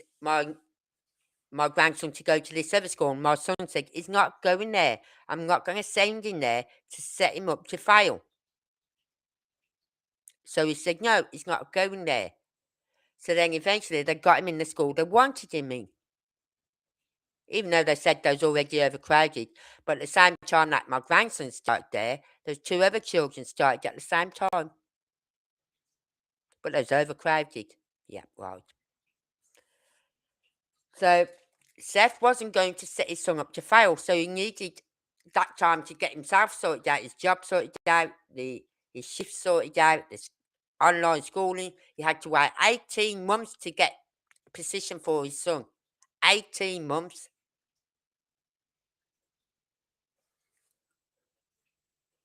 So it was so we couldn't just take him when they wanted to take him.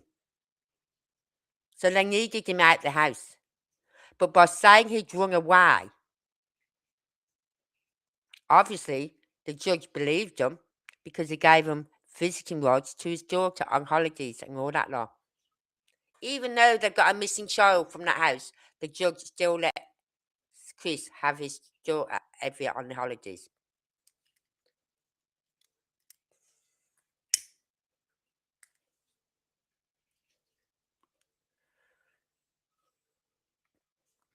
How could you go?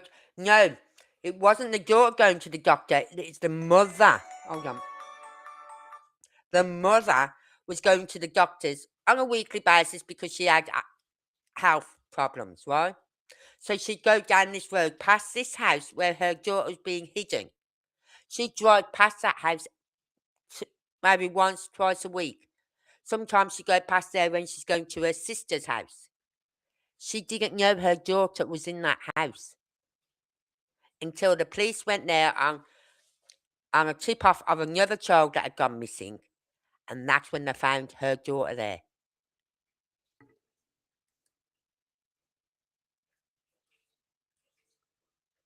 And that went for years. I think it was, I can't remember. I'll have to try and find that video again.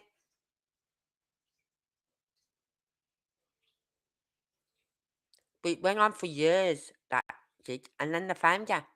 So it does happen. People do hide children for years. Now, if it wasn't for a tip off of another child that had gone missing, and the police hadn't gone there, she could have still been there for more years and years until she's like an adult. Look at that lad whose mother had him up in the bedroom, locked in the bedroom, and even his sister was looking for him, and she didn't know he was up there. But the stepmother hid him up there. And he's a grown man by the time the fire engines got him out. He's a grown man.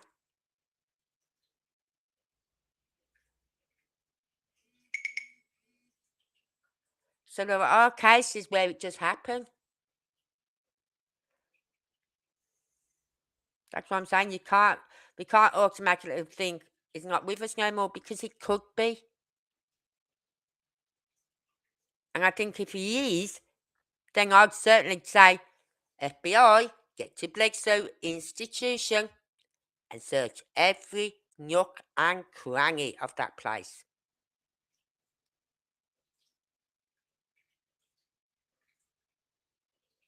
But he's said he's in the. It could be now in the loft, yeah.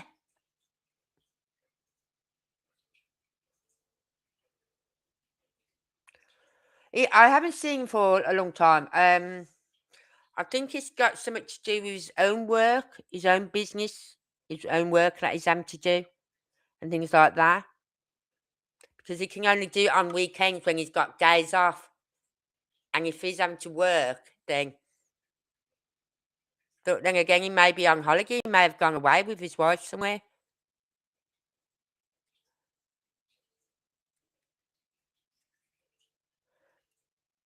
But he could be kept in Bledsoe Unit Institution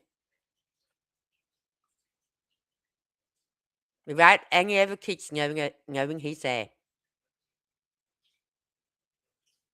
Because I'm sure there's rooms where the kids aren't allowed to go in, which are locked. Right? How do we know there isn't a cellar there where it's being kept down in the cellars? We don't. Because that place has not been searched.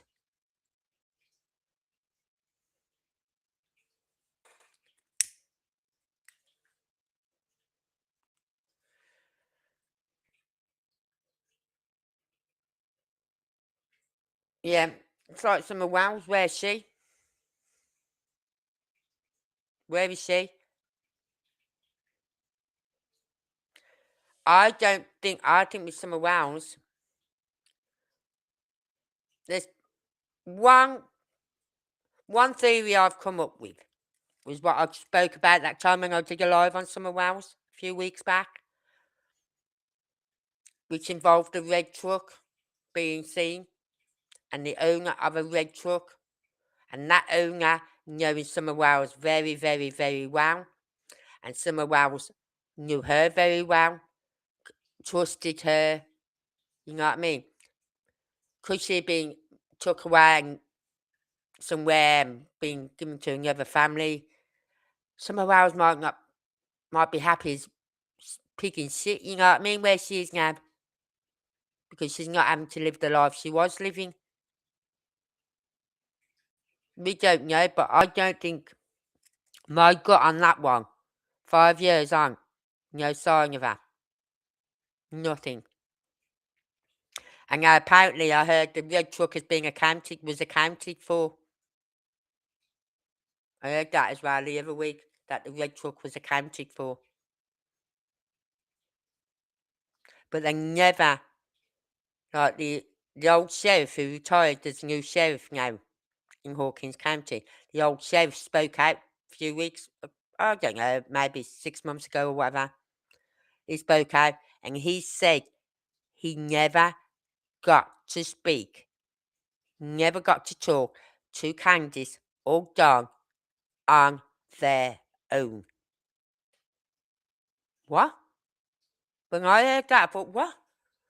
There's all us thinking you'd spoken to them and everything, but he hadn't.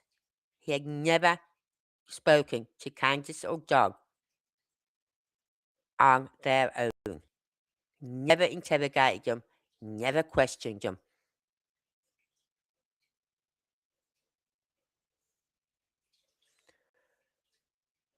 Who mentioned Richard Bishop?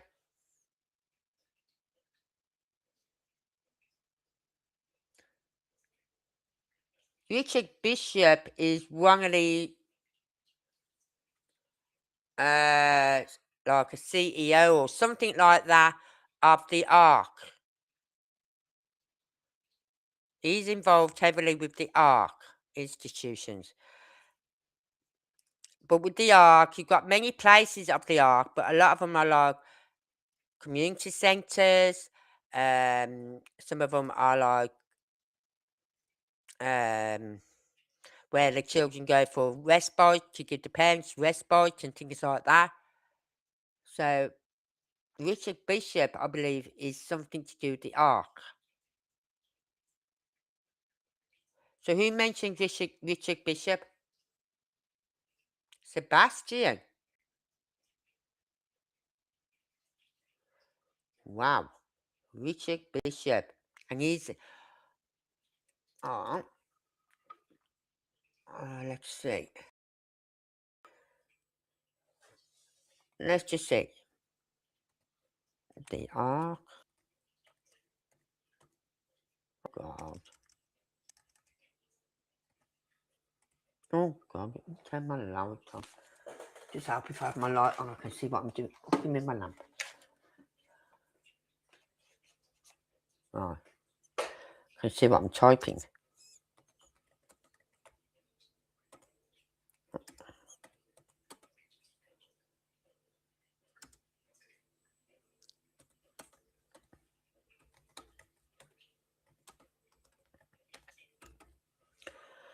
Oh God, I'm hopeless at typing, I swear to God, I really am.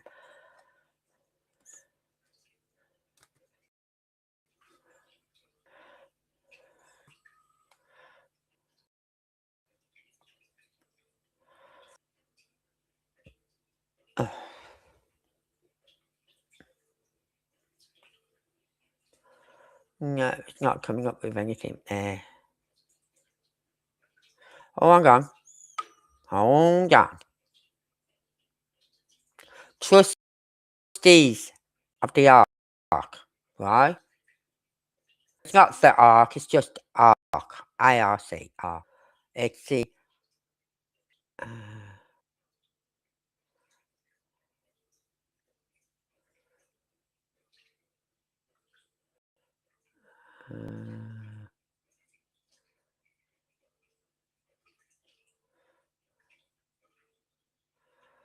mm, uh,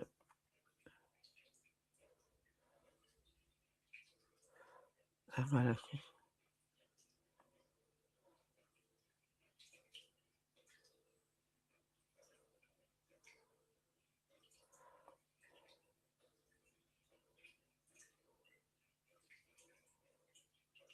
Trustees, come on.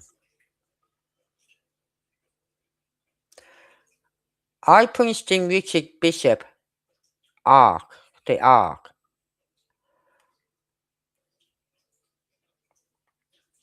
And this is what it came up with. But it's saying it's not. So I do believe it's something to do with the Ark.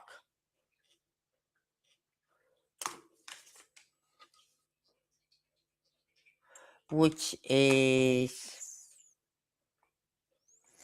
The Ark was founded by virtual heads and academics because they saw how attachment and trauma aware approaches made a difference for young people and adults in schools and settings.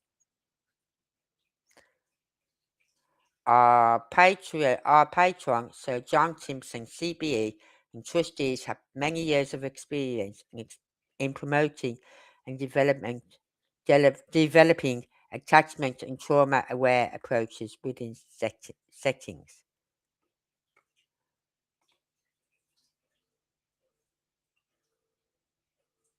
It says here, trustees, 22nd of April 2026, Richard was a founder trustee of the R. But that's not what's coming up with when I click on it.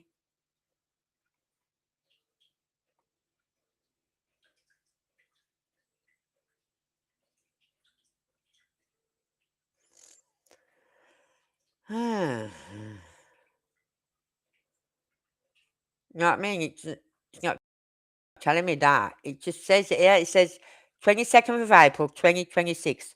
Richard was a founder trustee of ARC, coordinate and HT research network since retiring from teaching at Bath Spa. And I click on it and it takes me back to the the trustee.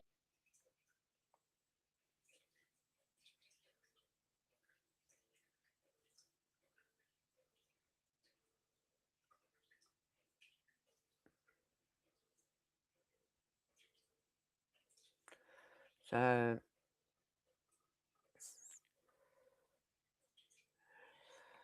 I don't know.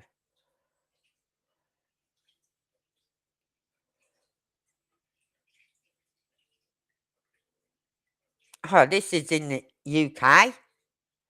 ARC, West Midlands, ARC, West Midlands, East Midlands, South West, South East, North East, North West. No. No, it's not. But I do believe he was something to do with the ARC. Put it that way. That's what I believe. One of the psychics you watch, Uncle, said that Doug owed money and he gave some to them to pay off his debt, but they didn't bring some back allegedly. Well, that would make sense. Tell you why I say that. Because when Don came home from his work, right, after getting that traumatic phone call off Candice, where does he go first? Anyone remember where he went first, where Don Wells went first? He didn't go up the hill to his house. He didn't turn up the road to go to the hill so that it could go up onto the hill. He went past Ben Hill Road and just round the bend, right? There's a little pull off, a little driveway, pull up onto that driveway, and there's a hut. There's like an old cabin that is part of his property. He went there first. Why did he go there first and not home? Why would he go to that hut first?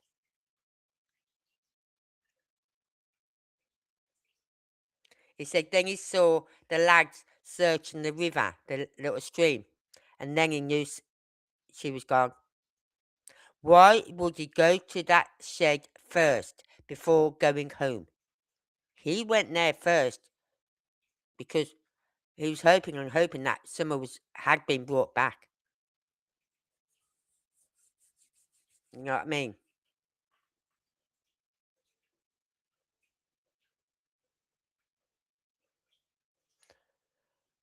Yeah, and I think something really bad went wrong with her, right? While I had her. I really do. So, but there's so many pawns in this case. You got Fred Hill, who don't know anything but knows everything. No, he doesn't know anyone on the hill, but he knows everything. He put himself on Ben Hill Road that day. No one else has. He's the only one who put himself on that hill, on Ben Hill Road. John wasn't there, he was at work. But that other guy, oh, Bernard, right? He was at work. But Fred Hill said, no, I saw Andy Bernard on Ben Hill Road that day. But he was at work. His work said he was here. Right? So Fred Hill is the only one who's throwing everyone else under the bus. But he's the only one who's not being on that, who can definitely say he was on that hill, Ben Hill Road that day. Makes you think, doesn't he?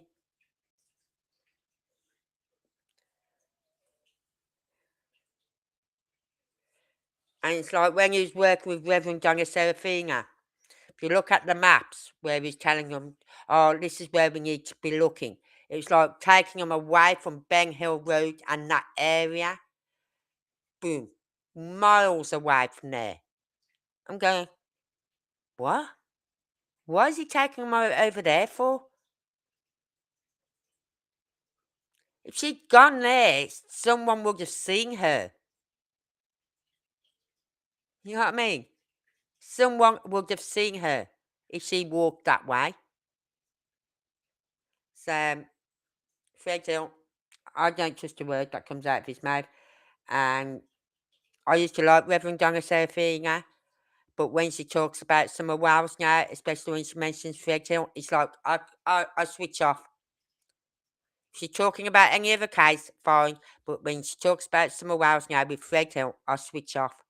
Because when she said that day, this is the guy you need to believe. You need to listen to Fred Hill. He will tell us, he will take us to where Summer Wells is. He knows how he can take us there. Well, if he can take us there, then take us there so we can get this little girl brought home and put to rest. You know what I mean? And why would I listen to some guy who's a drug dealer, addict, being in prison? It's no, sorry. I know people can have second chances and all that lot, and I do believe in giving people second chances. But Greg knows more than what he's saying. Yes, he does. Yes, he does. But he's not telling us the truth. He's throwing everyone else under the bus while keeping himself hidden, keeping him off the bus. Or on the bus, you know what I mean? I was on Ben Hill Road, but so was Andy Bernard, and so was such and such, and so was such and such. Andy Bernard was at work. His works has confirmed this years ago that he was at work. Don was not on Ben Hill Road. He was at his works. But it's just suspicious that when Don come home, he didn't turn up Ben Hill Road. He went straight past Ben Hill Road, round the corner to the other part of his land, which is at the bottom of that hill. And there's a shed, an old wooden, not shed, like it used to be, I should imagine it used to be a house, right? And it's a very old house because it was right by the stream, so you'd have your running water from the stream. That sort of house, sort of thing, right? He went there first. Rather than turning up Ben Hill Road, he went past Ben Hill Road to that hut at the bottom of their hill on their land. Anyway, keep sending me those pictures, Michelle. I've got more to put into my folder, which I will get round to doing. I keep doing so much of it each day, adding to the folder, and then clearing them out the other folders. But I've got so many folders, it's unbelievable that I'm to go through them all. So that I can just put them all into one folder. But we know there's at least 3 people at 3 a.m. around that time, be it 5 past 3 or 3, around that time, there was 3 people in that vicinity of 1008 Stafford Court. Now on Monday, I said I won't be tomorrow because I've got my grandson here. So I've got to be up early in the morning so I can nip up to Asda, get a few things in for his supper and his snacks. He likes his snacks. Bit like Sebastian. He eats me out of house and home, crisps or biscuits. He's just like the odd chocolate bar, but he's more the crisp or biscuits. And he'll eat a whole packet of biscuits if I let him. Yeah. I've been known to go to bed and in the morning he's got up in the morning. And he's gone in the cupboard and got the other half of the packet of biscuits out the cupboard and get them all before I've got up in the morning. And I've gone in the kitchen. I've seen the empty packet on the side. I went, Ellis. Yes, Gran. Did you have the biscuits out the cupboard? How do you know? Well, you've left the empty packet on the side, sweetheart. That's how I know. So, MC John Center stuff. Yeah. I keep meaning to watch that video. I really do. I think I might try and sit down over the weekend and watch that. While I've got Ellis here, you see, I can sit on my laptop because then at least then I can just, if he calls me for anything, I'm there for him. You know what I mean? And he don't feel like, even when I'm just watching something, he'll come in and go, "I'm sorry to disturb you, Granny." Granny, I go, "It's all right. I'm not alive. But I know you're working on your laptop." "No, no. I'm just watching something on my laptop. That's all, sweetheart. I'm not working." Okay. So it's very good when I am on my laptop. So I need to watch that video. Perhaps I'll get round to doing it tomorrow.